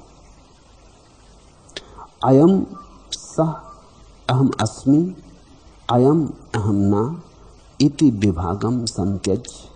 यह मैं नहीं, ऐसे विभाग को छोड़ दे, बोधपूर्वक छोड़ दे। सर्वम आत्मा, एक ही आत्मा है, एक ही विस्तार, एक ही व्यापक। इति निश्चित, ऐसा निश्चय पूर्वक जान। त्वं निसंकल्पा सुखी भव, और तब तेरे सुख में कोई बाधा ना पड़ेगी। क्योंकि जब कुछ और है ही नहीं, तू ही है, तो शत्रु कहां, मृत्यु कहां। जब कुछ भी नहीं, तू ही है, तो फिर और आकांक्षा क्या, फिर पाने को क्या बचता है। फिर भविष्य नहीं, फिर अतीत नहीं, फिर तू सुखी हो सकता है। सुख उस घड़ी का नाम है जब तुमने अपने को सबके साथ एक जान लिया। दुख उस घड़ी का नाम है जब तुम अपने को सबसे भिन्न जानते हो। इसे अगर तुम जीवन की छोटी छोटी घटनाओं में परखोगे तो पहचान लोगे। जहां मिलन है वहां सुख है। साधारण जीवन में भी मित्र आ गया, अनेक वर्षों बाद गले मिल गए, सुख का अनुभव। फिर मित्र जाने लगा, फिर दुख घिर आया। तुमने गौर किया, जहां मिलन है वहां सुख की थोड़ी प्रतीति है, और जहां विछड़न है वहां दुख की। मिलन में एक होने की थोड़ी सी झलक आती, विछड़न में फिर हम दो हो जाते। जिसे तुम प्रेम करते थे वो पति या पत्नी या मित्र मर गया, दुखी हो जाते। नाचे नाचे फिरते थे, प्रिय तुम्हारे पास था, आज प्रिय मृत्यु में खो गया। आज तुम छाती पीटते, मरने का भाव उठने लगता। लेकिन गौर किया मामला क्या है? मिलन में सुख था, विरह में दुख है। लेकिन ये छोटे छोटे मिलन विरह तो होते रहेंगे। एक ऐसा महामिलन भी है फिर जिसका कोई विरह नहीं, उसी को हम परमात्मा से मिलन कहते हैं। सब आत्मा है, फिर कोई विछड़न नहीं हो सकती, फिर विरह नहीं हो सकता, फिर मिलन शाश्वत हुआ, फिर सदा के लिए हुआ। और जो सदा के मिलन को उपलब्ध हो गए, धन्यभागी, सुखी भव। अष्टावक्र कहते हैं फिर सुखी सुख है, फिर तू सुख है, सुखी भव। तेरे ही अज्ञान से विश्व है, परमार्थता तू एक है, तेरे अतिरिक्त कोई दूसरा नहीं है, न संसारी और न असंसारी। तेरे ही अज्ञान से विश्व है। अज्ञान यानी भेद, ज्ञान यानी अभेद। अज्ञान यानी अपने को अलग मानना, अपने को अलग मानने में ही सारा उपद्रव खड़ा हो जाता है। ज्ञान यानी अपने को एक जान लेना, पहचान लेना कि मैं एक हूं। तवैव अज्ञानतो विश्वम त्वमेका परमार्थता। और वस्तुतः हम एक हैं, इसलिए एक होने में सुख मिलता है, क्योंकि जो स्वाभाविक है वह सुख देता है। हम अनेक नहीं हैं, इसलिए अनेक होने में दुख मिलता है, क्योंकि जो स्वभाव के विपरीत है वो दुख देता है। दुख बोधक है, केवल सूचक है कि कहीं तुम स्वभाव के विपरीत जा रहे। सुख संकेतक है कि तुम चलने लगे स्वभाव के अनुकूल। जहां स्वभाव से संगीत बैठ जाता वहीं सुख है। जिस व्यक्ति से तुम्हारा स्वभाव मेल खा जाता उसी के साथ सुख मिलने लगता। जिस घड़ी में किसी भी कारण से, किसी भी परिस्थिति में तुम जगत के साथ बहने लगते हो, जगत की धारा में एक हो जाते हो, वही सुख मिल जाता। सुख तुम्हारे हाथ की बात नहीं है। सुख कभी कभी अनायास भी मिलता। राह पर तुम चले जा रहे थे, सुबह घूमने निकले थे, और अचानक एक घड़ी आ जाती, एक झरोखा खुल जाता, एक गवाक्ष, एक क्षण को तुम पाते हो महासुख, फिर खो जाता। तुम्हारी समझ में नहीं आता हुआ क्या। शायद आकस्मिक रूप से, अकारण, तुम्हारी बिना किसी चेष्टा के तुम ऐसी जगह थे, चित्त की ऐसी दशा में थे जहां जगत से मेल हो गया। तुम जगत की धारा के साथ बहने लगे। चलते थे, विचार न था, सूरज निकला था, पक्षी गीत गाते थे, सुबह की हवा सुगंध ले आई थी, नासापुट सुगंध से भरे थे, प्राण उत्फुल्ल थे, सुबह की ताजगी थी, तुम नाचे नाचे थे। एक क्षण को मेल खा गया, अस्तित्व से मेल खा गया, अस्तित्व के साथ तुम लयबद्ध हो गए। तुम्हारे किए ना था, अन्यथा तुम सदा लयबद्ध रहो। आकस्मिक हुआ था इसलिए खो गया। फिर तुम उतर गए, फिर पटरी से गाड़ी नीचे हो गई। उसी व्यक्ति को हम ज्ञानी कहते, जिसने इसे बोधपूर्वक पहचान लिया और अब जिसकी पटरी नीचे नहीं उतरती। अब तुम लाख धक्का दो, ऐसा वैसा करो। तुमने एक जापानी खिलौना देखा, दारूमा गुड्डी कहलाती। दारूमा शब्द आता है बोधि धर्म से। एक भारतीय बौद्ध भिक्षु कोई 1400 वर्ष पहले चीन गया। वो बड़ा अनूठा व्यक्ति था जिसकी मैं बात कर रहा हूं। ऐसा व्यक्ति था, जीवन से उसका मेल शाश्वत हो गया था, छंदबद्ध था। तुम उसे धक्का नहीं दे सकते थे, तुम उसे गिरा नहीं सकते थे, तुम उसकी लयबद्धता को छीन नहीं कर सकते थे। वो हर हालत में अपनी लयबद्धता को पा लेता था। कैसी भी दशा हो, बुरी हो भली हो, रात हो दिन हो, सुख हो दुख हो, सफलता असफलता हो, इससे कोई फर्क ना पड़ता था। उसके भीतर का संगीत अहिर्निश बहता रहता था। बोधि धर्म का जापानी नाम है दारूमा। और उन्होंने एक गुड़िया बना ली। तुमने गुड़िया देखी भी होगी। उस गुड़िया की एक खूबी है, उसे तुम कैसा ही फेंको वो पालथी मार के बैठ जाती। उसकी पालथी बजनी, भीतर लोहे का टुकड़ा रखा है या शीशा भरा है और सारा शरीर पोला है। तो तुम कैसा भी फेंको, तुम चाहो कि सिर के बल गिर जाए दारूमा, वो नहीं गिरता। तुम धक्का मारो, ऐसा करो वैसा करो, वो फिर अपनी जगह बैठ जाता। ये गुड़िया बड़ी अद्भुत है बच्चों को शिक्षण देने के लिए कि तुम्हारा जीवन भी ऐसा हो जाए, दारूमा जैसा हो जाए, कुछ तुम्हें गिरा ना पाए, तुम्हारी पालथी लगी रहे, तुम्हारा सिद्धासन कायम रहे, तुम्हारी छंदबद्धता बनी रहे। इसी को अष्टावक्र स्वच्छंदता कहते हैं। स्वच्छंदता का अर्थ उच्छृंखलता मत समझ लेना। स्वच्छंदता का अर्थ है स्वयं के छंद को उपलब्ध हो गए, स्वभाव के साथ एक हो गए, छंदबद्ध हो गए अपनी भीतर की आत्मा से, और जो भीतर है वही बाहर है। तो छंद पूरा हो गया, लयबद्ध हो गई, तुम्हारा सितार बजने लगा। तुमने अस्तित्व के हाथों में दे दिया अपना सितार। अस्तित्व की अंगुलियां तुम्हारे सितार पर फिरने लगी, गीत उठने लगा। तेरे ही अज्ञान से विश्व है, परमार्थता तू एक है। तेरे अतिरिक्त कोई दूसरा नहीं है, न संसारी और न असंसारी। तो कोई भेद मत करना। ये मत कहना कि ये संसारी है और ये सन्यासी। इसलिए तुम देखते हो मैंने सारा भेद छोड़ दिया है। लोग मेरे पास आते हैं, वो कहते हैं सन्यास लेना, लेकिन हम तो अभी सन्यासी होने के योग नहीं, अभी घर में पत्नी बच्चे। मैं कहता हूं तुम फिक्र छोड़ो, सन्यासी और संसारी में कोई भेद थोड़ी है, एक ही है। इतना ही फर्क है कि संसारी अभी जिद की है सोने की और सन्यासी जागने की चेष्टा करने लगा। भेद थोड़ी है, दोनों एक से ही है। संसारी सिर के बल खड़ा, सन्यासी अपने पैर के बल खड़ा हो गया, मगर दोनों में कुछ फर्क थोड़ी है। दोनों के भीतर एक ही परमात्मा, एक ही स्फूर्ति।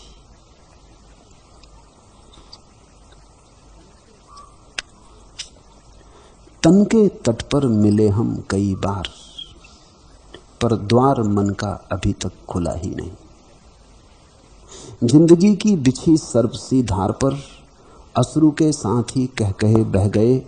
ओंठ ऐसे सिए शर्म की डोर से बोल दो थे मगर अनकहे रह गए। सैर करके चमन की मिला क्या हमें, रंग कलियों का अब तक घुला ही नहीं। पूरी जिंदगी गुजर जाती और कलियों का रंग भी नहीं घुल पाता। पूरी जिंदगी गुजर जाती, कली खिल ही नहीं पाती। पूरी जिंदगी गुजर जाती और तार छिड़ते ही नहीं वीणा के। सैर करके चमन की मिला क्या हमें, रंग कलियों का अब तक घुला ही नहीं। और तन के तट पर मिले हम कई बार, पर द्वार मन का अभी तक खुला ही नहीं। तो हम मिलते भी हैं तो भी मिलते नहीं। अहंकार अकड़ाए रखता है। झुकते हैं तो भी झुकते नहीं। सिर झुक जाता है, अहंकार अकड़ा खड़ा रहता। तुम जरा गौर से देखना, जब तुम झुकते हो सच में झुकते हो? जब हाथ जोड़ते हो सच में हाथ जोड़ते हो? या कि सब धोखा है? या कि विनम्रता भी औपचारिकता है? या कि सब सामाजिक व्यवहार है? कुछ सत्य है या सब झूठ ही झूठ है? तुम किसी से कहते हो मुझे तुमसे प्रेम, लेकिन ये तुम सच में मानते हो है ऐसा, या किसी प्रयोजनवश कह रहे हो?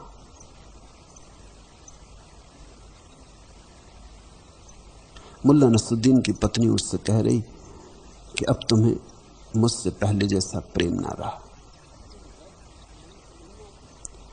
अब तुम घर उस उमंग से नहीं आते जैसे पहले आते थे। अब तुम मुझे देख के खिल नहीं जाते जैसे पहले खिल जाते थे। मुल्ला अपना अखबार पढ़ रहा है, उसके सिर पर सलवटें पड़ती जाती और पत्नी कहे चली जा रही, बुहारी लगाए जा रही और कहे चली जा रही। फिर वो कहती कि नहीं, तुम्हें मुझसे बिल्कुल प्रेम नहीं रहा, सब प्रेम खत्म हो गया। मुल्ला ने कहा कि है तुझसे प्रेम, मुझे तुझसे ही है और पूरा प्रेम। अब सिर खाना बंद कर और अखबार पढ़ने दे। कहे चले जाते हैं हम जो कहना चाहिए, और जीवन कुछ और कहे चला जाता है। ओंठ कुछ कहते, आंख कुछ कहती। ओंठ कुछ कहते, पूरा व्यक्तित्व तो कुछ और कहता। तुम जरा लोगों की आंखों पे ख्याल करना। जब वो तुमसे कहते हैं हमें प्रेम, तो उनकी आंख में कोई दिए नहीं जलते, सूनी पथराई आंखें।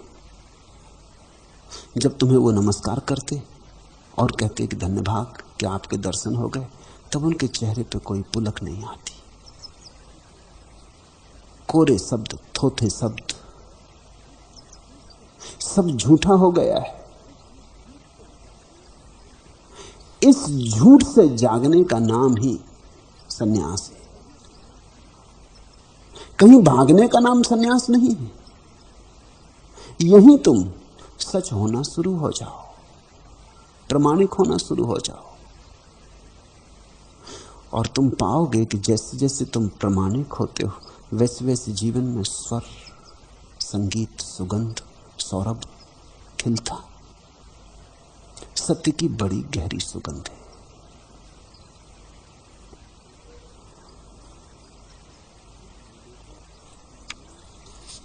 तुम मिले तो प्रणय पर छटा छा गई, चुंबनों सांवली सी घटा छा गई। एक युग, एक दिन, एक पल, एक क्षण पर गगन से उतर चंचला आ गई। प्राण का दान दे, दान में प्राण ले, अर्चना की अधर चांदनी छा गई। तुम मिले प्राण में रागनी छा गई। थोड़ा सत्य की झलक आनी शुरू हो जाए, थोड़ा उस परम प्रीतम से मिलना शुरू हो जाए, थोड़ा ही उसका आंचल हाथ में आने लगे। तुम मिले तो प्रणय पर छटा छा गई। तुम मिले प्राण में रागनी आ गई। धार्मिक व्यक्ति कोई उदास, थकाहारा, मुर्दा व्यक्ति नहीं है। जीवंत, उल्लास से भरा, नाचता हुआ। धार्मिक व्यक्ति है मुस्कुराता हुआ, जिसको इस बात का एहसास होने लगा कि परमात्मा ने सब तरफ से मुझे घेरा है, वो उदास रहेगा। जिसके भीतर ये प्रतीति होने लगी कि वही परमात्मा मेरे घर में भी विराजमान है, इस मेरी अस्थिपंजर की देह को भी उसने पवित्र किया है, इस मिट्टी की देह में भी उसी का मंदिर है, वो फिर उदास रहेगा। फिर तुम उसे थकाहारा देखोगे, उसमें तुम एक उमंग के दर्शन पाओगे, बस उतना ही फर्क है। लेकिन चाहे तुम उमंग से नाचो और चाहे थके उदास हारे बैठे रहो, मूलतः परमार्थता कोई फर्क नहीं है, न संसारी में न असंसारी में। परमार्थता त्वम एका, वस्तुतः तो तुम एक ही हो। उदास भी वही है, हंसता हुआ भी वही है, स्वस्थ भी वही, बीमार भी वही, अंधेरे में खड़ा भी वही, रोशनी में खड़ा भी वही। फर्क इतना ही है कि एक ने आंख खोल ली है, एक ने आंख बंद रखी।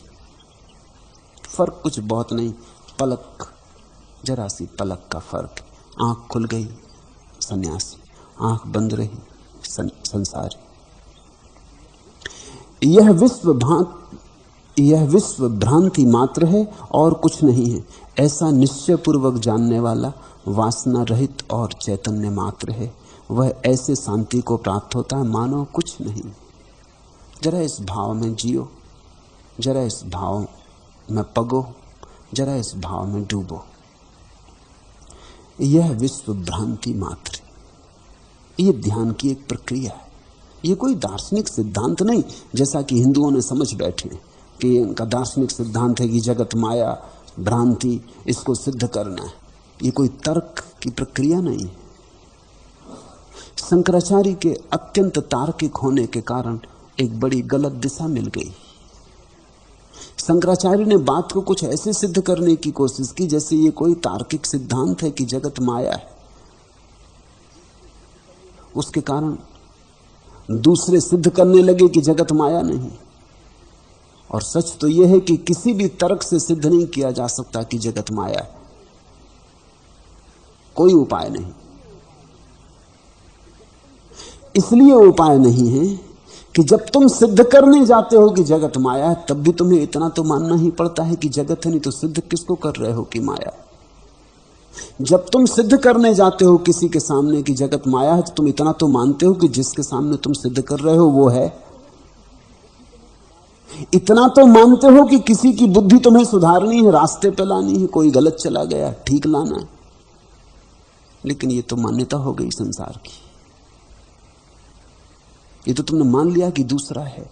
शंकराचार्य किसको समझा रहे, किससे तर्क कर रहे? नहीं, ये तर्क की बात ही नहीं। मेरा कौन कुछ और है। मैं मानता हूं ये ध्यान की एक प्रक्रिया है। ये सिर्फ ध्यान की एक विधि, एक उपाय है। इसका तुम प्रयोग करके देखो ध्यान के उपाय की तरह, और तुम चकित हो जाओगे। यह विश्व भ्रांति मात्र है। तुम ऐसा मान के एक सप्ताह चलो कि जगत सपना है। कुछ फर्क नहीं करना, जैसा होता वैसे होने देना। सपना है तो फर्क क्या करना है? सपना है तो फर्क करोगे भी कैसे? होता तो कुछ फर्क भी कर लेते। सपना है तो बदलोगे कैसे? बदलना हो भी कैसे सकता है? यथार्थ बदला जा सकता, सपना तो बदला नहीं जा सकता। सिर्फ दृष्टि भेद है। दफ्तर जाना, इतना ही जानना कि सपना है। दफ्तर का काम भी करना, ये मत कहना कि अब फाइलें हटा के बगल में रख दी, जैसा कि भारत में लोग किए। फाइलें रखी, वो टेबल पे पैर पसारे बैठे। जगत सपना, करना भी क्या है? फाइलों में धरा क्या है?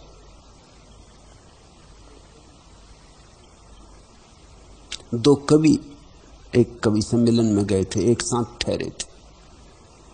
जो जवान कवि था वो कुछ कविताएं लिख रहा था। बूढ़े ने उसको उपदेश दिया। बूढ़े ने कहा, लिखने में क्या धरा है? अरे पागल, लिखने में क्या धरा है? परमात्मा बाहर खड़ा है।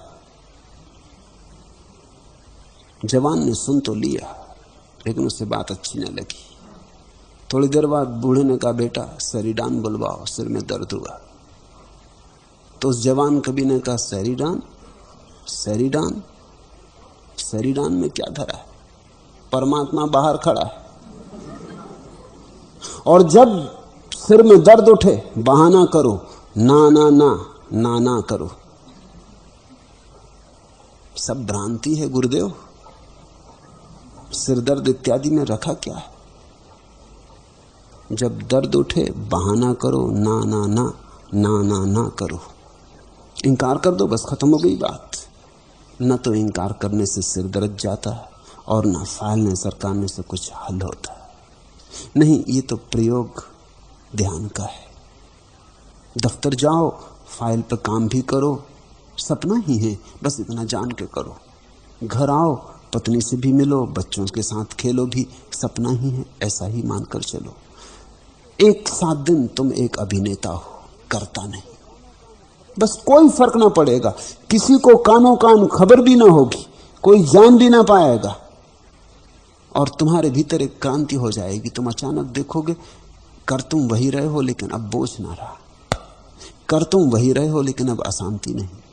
कर तुम वही रहे हो, लेकिन अब तुम अलिप्त, दूर कमल जैसे पानी में, और फिर भी पानी छूता नहीं।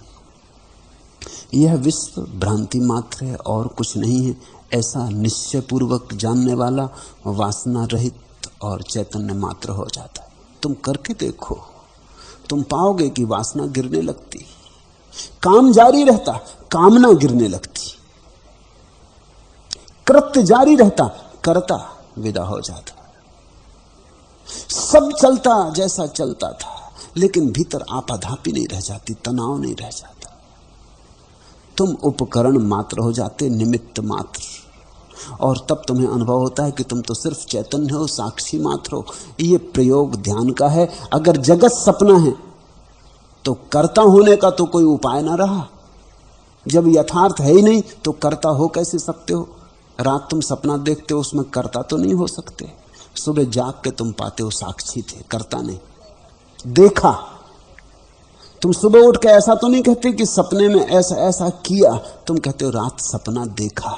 तुम जरा भाषा पे ख्याल करना, तुम ये नहीं कहते सुबह उठ के कि रात सपने में चोरी की, तुम कहते हो रात देखा, सपना आया कि चोरी हो रही मुझसे। रात देखा, सपना आया कि मैं हत्यारा हो रहा हूं। तुम कहते मैंने देखा। सपना देखा जाता, किया थोड़ी जाता। बस इस भेद को समझो। सपने के साथ करना जुड़ता नहीं, सिर्फ देखना जुड़ता है।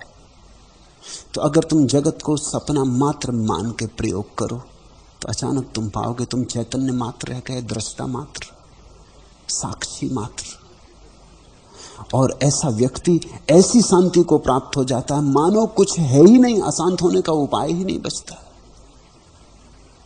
भ्रांति मात्र मिदम विश्वम न किंच दिति निश्चयी, निर्वासना स्फूर्ति मात्रो न किंच दिव साम्यति। सब सपने भूमिकाएं हैं उस अनदेखे सपने की जो एक ही बार आएगा सत्य की भीख मांगने आंख के द्वार पर। सब सपने भूमिकाएं। ये सारा जगत तुम देखने की कला सीख लो, इसकी ही पाठशाला है।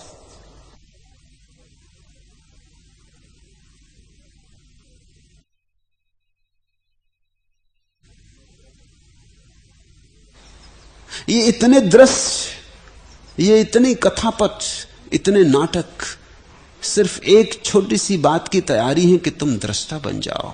सब सपने भूमिकाएं हैं उस अनदेखे सपने की जो एक ही बार आएगा सत्य की भीख मांगने आंख के द्वार पर। तुम संसार के देखने वाले बन जाओ, एक दिन अचानक परमात्मा तुम्हारे द्वार पर खड़ा हो जाएगा।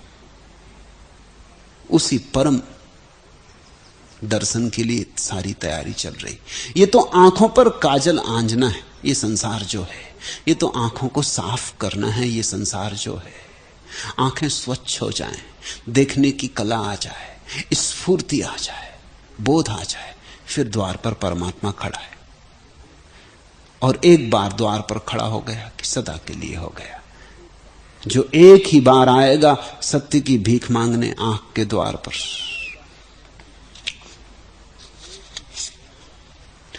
आंखें शून्य हो जाएं तो सत्य मिल जाए, मन मौन हो जाए तो प्रभु की वाणी प्रकट हो उठे, तुम मिट जाओ तो परमात्मा इसी क्षण जाहिर हो उठे। मात्र है राजमार्ग अभिव्यक्ति का, शब्द छंद मात्रा होती है शुरू, मौन के बीहड़ से अनुभूति की यात्रा। जब तुम चुप हो जाते सब अर्थों में, आंख जब चुप हो जाती तब तुम वही देखते जो है। जब तक आंख बोलती रहती तुम वही देखते जो तुम्हारी वासना दिखलाना चाहती।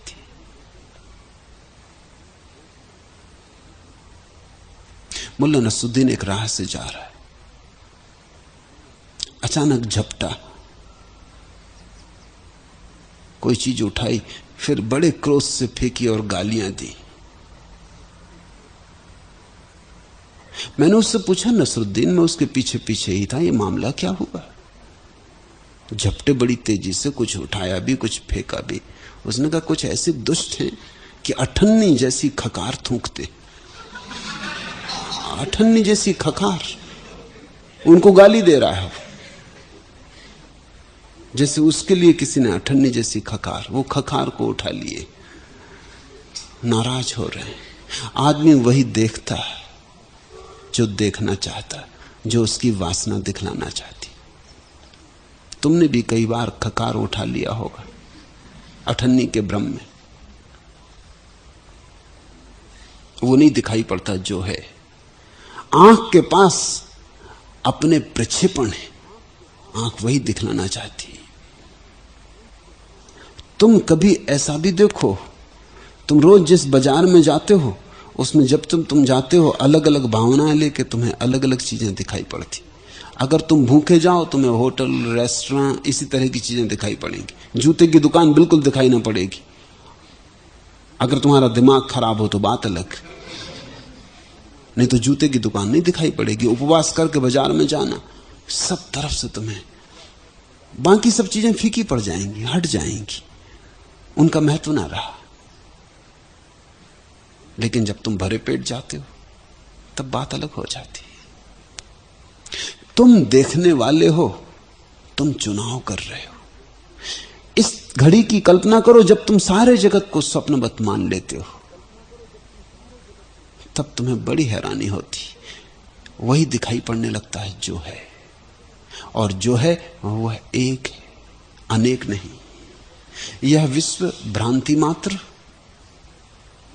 और कुछ नहीं, ऐसा निश्चय पूर्वक जानने वाला वासना रहित चैतन्य मात्र है। वह ऐसी शांति को प्राप्त होता है मानो कुछ नहीं। जब तुम्हारे भीतर कोई मांग नहीं तो बाहर कुछ नहीं बचता, एक विराट शून्य फैल जाता, एक मौन, एक निस्तब्धता। उस निस्तब्धता में ही प्रभु के चरण पहली बार सुने जाते। संसार रूपी समुद्र में एक ही था, है और होगा। तेरा बंध और मोक्ष नहीं है, तू कृतकृत्य होकर सुखपूर्वक विचर। देखते हैं इन वचनों की मुक्ति, इन वचनों की उद्घोषणा। एक एव भवाम बोधो वासी दस्ती भविष्यति। एक ही है, एक ही था, एक ही रहेगा। इससे अन्यथा जो भी देखा हो सपना है, झूठा है, मनगढ़ंत है। नते बंधो अस्ति मोक्षो व कृत कृत्या सुखम चर। और न कहीं कोई बंध है न कोई मोक्ष। अगर ऐसा तू देख ले तो न कोई बंध है न कोई मोक्ष, तू मुक्त है, मुक्त तेरा स्वभाव है। नते बंधो अस्ति मोक्षो वह कृतकृत्या सुखम चर। और फिर तू कृतार्थ हुआ, फिर प्रतिपल तेरा धन्य हुआ, फिर तू सुख से विचर। हे चिन्मय, तू चित्त को संकल्पों और विकल्पों से क्षोभित मत कर। शांत होकर आनंद पूरित अपने स्वरूप में सुखपूर्वक स्थित हो। बैठा है कीचड़ पर जल, चौंका मत, घट भर और चल। बनाया जा सकता है अंधेरा पालतू, पर मर जाती है बंद करते ही धूप। मुक्ति का द्वार अभिन्न अंग है कारा का। बलि वासनाओं की दो, नारियल कुंठा का तोड़ो, चंदन अहम का घिसो, बन जाएगा तुम्हारा पशु ही प्रभु। बैठा है कीचड़ पर जल, चौंका मत, घट भर और चल। वासनाएं हैं, उन वासनाओं को जगाने प्रज्वलित करने की कोई जरूरत नहीं। अपना घड़ा भरो और चलो। जल के नीचे बैठी है मिट्टी, बैठी रहने दो। लेकिन हम घड़ा तो भरते नहीं, जीवन के रस से तो घड़ा भरते नहीं। वो जो तलहटी में बैठी मिट्टी है वासनाओं की, उसी की उधेड़बन में पड़ जाते, और उसके कारण सारा जल अस्वच्छ हो जाता है।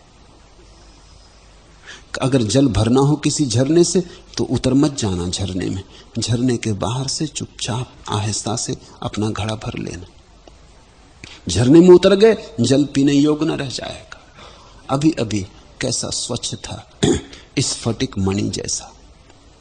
उतर गए, उपद्रव हो गया। कर्ता बन गए, उतर गए। साक्षी रहे, किनारे रहे। भर लो घड़ा। बैठा है कीचड़ पर जल, चौंका मत, घट भर और चल। कृतकृत्य हो जा। बनाया जा सकता है अंधेरा पालतू। ये तुमने देखा, अंधेरे को तुम बंद कर सकते कमरे में, लेकिन धूप को नहीं। बनाया जा सकता है अंधेरा पालतू, पर मर जाती है बंद करते ही धूप। जीवन में जो भी श्रेष्ठ है, जो भी सुंदर है, जो भी सत्य है, वो मुक्त ही होता है। उसे बांधा नहीं जा सकता। शास्त्र में बांधा, मर जाता सत्य। सिद्धांत में पिरोया, निकल जाते प्राण। तर्क में डाला, हो गया व्यर्थ। तर्क तो कब्र है सत्य की, शब्द तो लाश है सत्य की। बनाया जा सकता है अंधेरा पालतू, पर मर जाती है बंद करते ही धूप। शब्दों में बंद करने की चेष्टा ना करो, मौन में उघाड़ो। विचारों में मत उलझो, शून्य में जागो। आंखों में अगर सपने भरे हुए तुम हो तो तुम कारागृह में ही रहोगे। आंखों को खाली करो। मुक्ति का द्वार अभिन्न अंग है कारा का। ये बड़े मजे की बात है। संसार में ही मुक्ति का द्वार है, होना ही चाहिए। जेल खाने से जब कोई निकलता है तो जिस द्वार से निकलता है वो जेल खाने का ही द्वार होता। मुक्ति का द्वार अभिन्न अंग है कारा का। वो द्वार मुक्ति का कारा से अलग थोड़ी। मोक्ष कहीं संसार से अलग थोड़ी। मोक्ष संसार में ही एक द्वार है। तुम साक्षी हो जाओ, द्वार खुल जाता। तुम कर्ता बने रहो, तुम्हें द्वार दिखाई नहीं पड़ता। तुम दौड़ धूप आपाधापी में लगे रहते।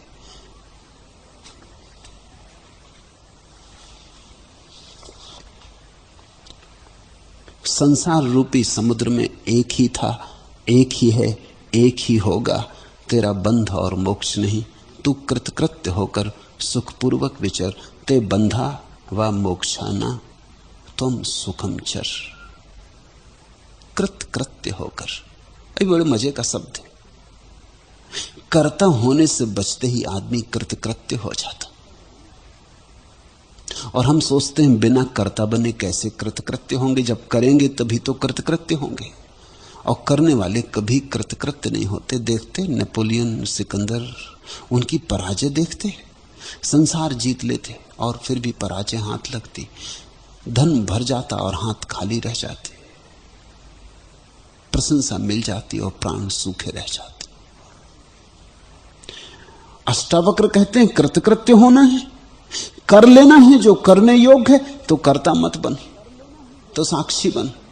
साक्षी बनते ही तत्क्षण परमात्मा तेरे लिए कर देता है जो करने योग्य है। तू नाहक ही परेशान हो रहा, तू व्यर्थ की दौड़ धूप कर रहा है। हे चिन्मय, तू चित्त को संकल्पों और विकल्पों से क्षोभित मत कर, शांत होकर आनंद पूर्वक अपने स्वरूप में सुख पूर्वक स्थित हो। मां संकल्प विकल्पाभ्याम चित्तम क्षोभय चिन्मय, उपसाम्य सुखम तिष्ठ स्वात्मन्यानंद विग्रहे। हे चिन्मय, हे चैतन्य, तू चित्त को संकल्पों विकल्पों से क्षोभित मत कर। ये मत सोच क्या करूं क्या ना करूं, क्या मानूं क्या न मानूं, कहां जाऊं कहां न जाऊं। इन संकल्प विकल्पों में मत पड़। तू तो जहां है वहीं शांत हो जा, जैसा है वैसा ही शांत हो जा। क्या करूं क्या ना करूं कि शांति मिले, अगर इस विकल्प में पड़ा तो तू अशांति होता चला जाएगा। शांति के नाम पर भी लोग अशांत होते हैं। शांत होना ही यही बात अशांति का कारण बन जाती है। ऐसे लोग मेरे पास रोज आ जाते, वो कहते हैं शांत होना, अब चाहे कुछ भी हो जाए शांत होकर रहेंगे। उनको ये बात दिखाई नहीं पड़ती कि उनके ही कर्तापन के कारण अशांत हुए, अब कर्तापन को शांति पे लगा रहे हैं। अब वो कहते हैं शांत होकर रहेंगे। अभी भी जिद कायम, अभी भी टूटी नहीं जिद, अहंकार मिटा नहीं, कर्ता गिरा नहीं, रस्सी जल गई लेकिन रस्सी की अकड़न नहीं गई। अब शांत होना है, अब ये नया कर्तत्व पैदा हुआ। इतना ही तुम जान लो कि तुम्हारे किए कुछ भी नहीं होता है, फिर कैसी अशांति। इतना ही जान लो तुम्हारे किए क्या कब हुआ, कितना तो किया, कभी कुछ हुआ कभी तो कुछ न हुआ। आशा बंधी और सदा टूटी, निराशी तो हुए हो। जन्मों जन्मों में निराशा के अतिरिक्त तुम्हारी संपत्ति क्या है? इसको देखकर जो व्यक्ति कह देता अब मेरे किए कुछ ना होगा, ऐसे भाव में कि अब मेरे किए कुछ भी ना होगा, तो मैं देखूंगा जो होता है देखूंगा, और तो करने को कुछ बचा नहीं, देखूंगा चुपचाप बैठकर।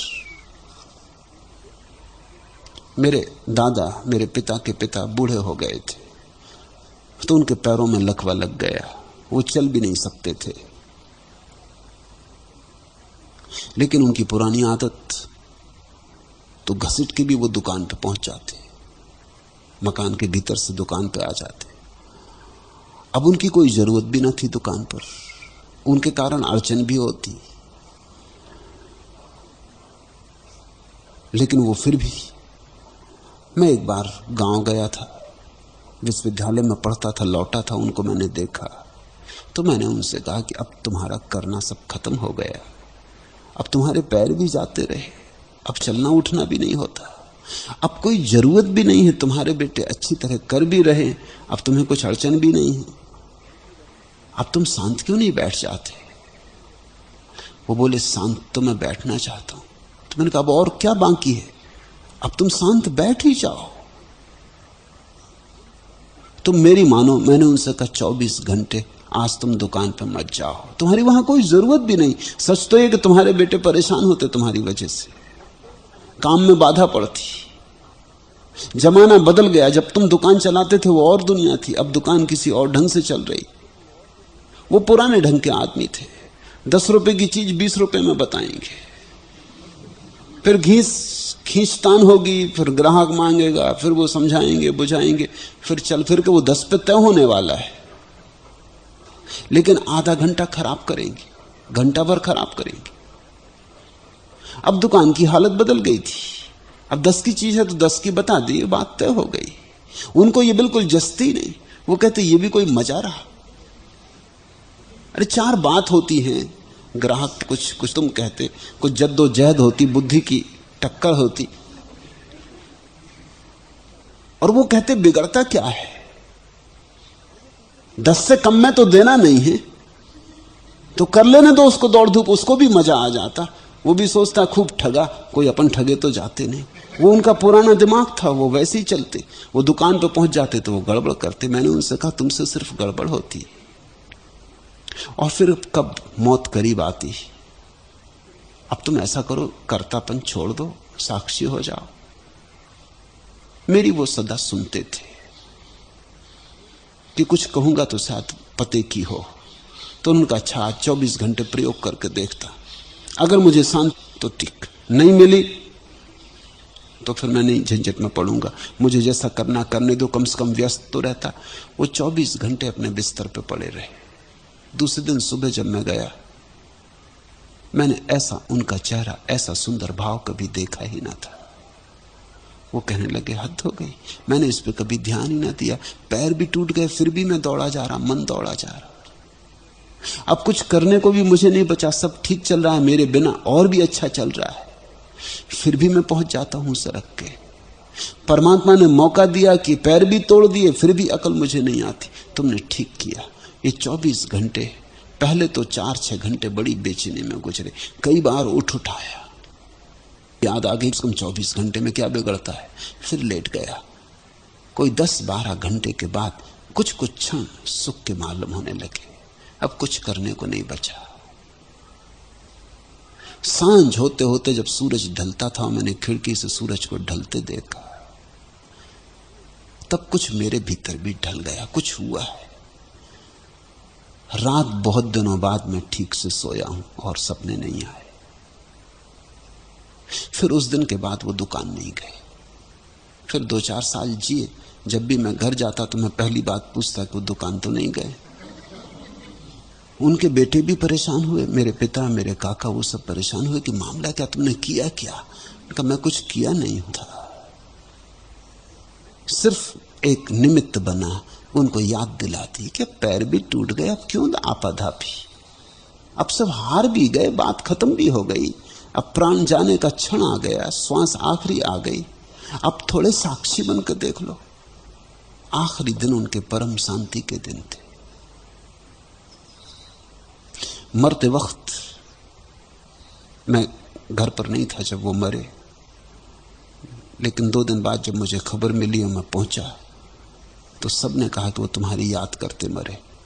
और उनसे पूछा कि क्यों उसकी याद कर रहे, और सब तो मौजूद हैं, उसी की क्यों याद कर रहे? तो उन्होंने कहा उसकी याद करनी, उसे धन्यवाद देना था। उसने जो मुझे कहा मैं कृतकृत्य हो गया, धन्यवाद देना था। मैं तो न दे सकूंगा, लेकिन जब वो आए तो मेरी तरफ से धन्यवाद दे देना कि मैं साक्षी भाव में मरा हूं, और जीवन में जो नहीं मिला था वो मरने के इन क्षणों में मुझे मिल गया है। हे चिन्मय, तू चित्त को संकल्पों और विकल्पों से क्षोभित मत कर, शांत होकर आनंद पूर्वक अपने स्वभाव में, अपने स्वरूप में स्थित हो। सर्वत्र ही ध्यान को त्याग कर, हृदय में कुछ भी धारण मत कर। तू आत्मा मुक्त ही है, तू विमर्श करके क्या करेगा? ये सुनते सूत्र। सर्वत्र ही ध्यान, हृदय में कुछ भी मत धारण कर। धन पर ध्यान है उसको भी त्याग दे, प्रतिमा पर ध्यान है उसको भी त्याग दे, वासना पर ध्यान है उसको भी त्याग दे, स्वर्ग पर ध्यान है उसको भी त्याग दे। कहीं ध्यान ही मत धर, हृदय को कोरा कर ले, सूना कर ले। तजैव ध्यानम सर्वत्र मां किंचित वृद्धि धारय, आत्मा त्वं मुक्त एवसी किम विप्रमस्य करिष्यसि। और सोच विचार करने को क्या है, विमर्श करने को क्या है? तू एक, तू आत्मा, तू मुक्त। छोड़ सोच विचार, बस इतना ही कर दे कि ध्यान को सब जगह से खींच ले। सूत्र है गीता में, सर्व धर्मान परित्यज्य मामेकम शरणम व्रज। सब धर्म छोड़कर तू मेरी शरण में आ जा। ये मेरी शरण कृष्ण की शरण नहीं है, ये मेरी शरण तो तुम्हारे भीतर छिपे हुए परमात्मा की शरण है। वही कृष्ण है, वही इस सूत्र का अर्थ है। तजैव ध्यानम सर्वत्र, सर्वत्र ध्यान को त्याग कर दे और हृदय में कुछ भी मत धारण कर। यह सूत्र कृष्ण के सूत्र से भी थोड़ा आगे जाता है, क्योंकि कृष्ण के सूत्र में एक खतरा है कि तुम सब छोड़ के कृष्ण के चरणों में ध्यान लगा लो। वो खतरा है, वो तो हो गया कृष्ण भक्तों को कहीं है। समाधि तब फलित होती है जब ध्यान कहीं भी नहीं रह जाता। ध्यान जब शून्य होता है तब समाधि। जब तुम्हारे ध्यान में कुछ भी नहीं रह जाता, कोरा प्रकाश रह जाता, कहीं पड़ता नहीं, किसी चीज पर पड़ता नहीं, कहीं जाता नहीं, बस तुम कोरे प्रकाश रह जाते हो। ऐसा समझो कि साधारणतः आदमी का ध्यान टार्च की तरह किसी चीज पे पड़ता है, एक दिशा में पड़ता है और दिशाओं में नहीं पड़ता। फिर दिए की तरह भी ध्यान होता है, सब दिशाओं में पड़ता है, किसी चीज पर विशेष रूप से नहीं पड़ता। कोई चीज हो या ना हो इससे कोई संबंध नहीं। अगर कमरा सूना हो तो सूने कमरे पे पड़ता है, भरा हो तो दिए का प्रकाश शून्य में पड़ता रहेगा। जिस दिन तुम्हारा चैतन्य ऐसा हो जाता है कि शून्य में प्रकाश होता है, उसी घड़ी तू मुक्त है, तू आत्मा है। विचार करने को कुछ शेष नहीं रह जाता।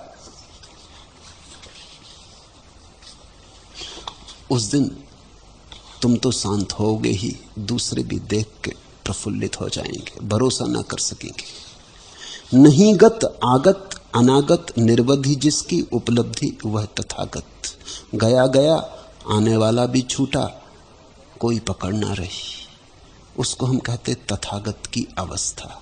गया भी गया, आने वाला भी ना रहा, जो है बस वही बचा, वही प्रकाशित हो। में शायद मुख देखा है तुमने दर्पण में, अधरों के ओर छोर टेसू का पहरा, आंखों में बदरी का रंग हुआ गहरा, केसरिया गीलापन वन में उपवन में, शायद मुख धोया है तुमने जलकन में।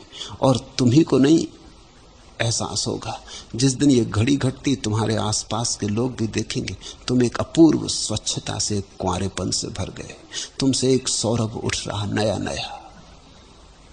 धो लिया चेहरा तुमने प्रभु के चरणों में।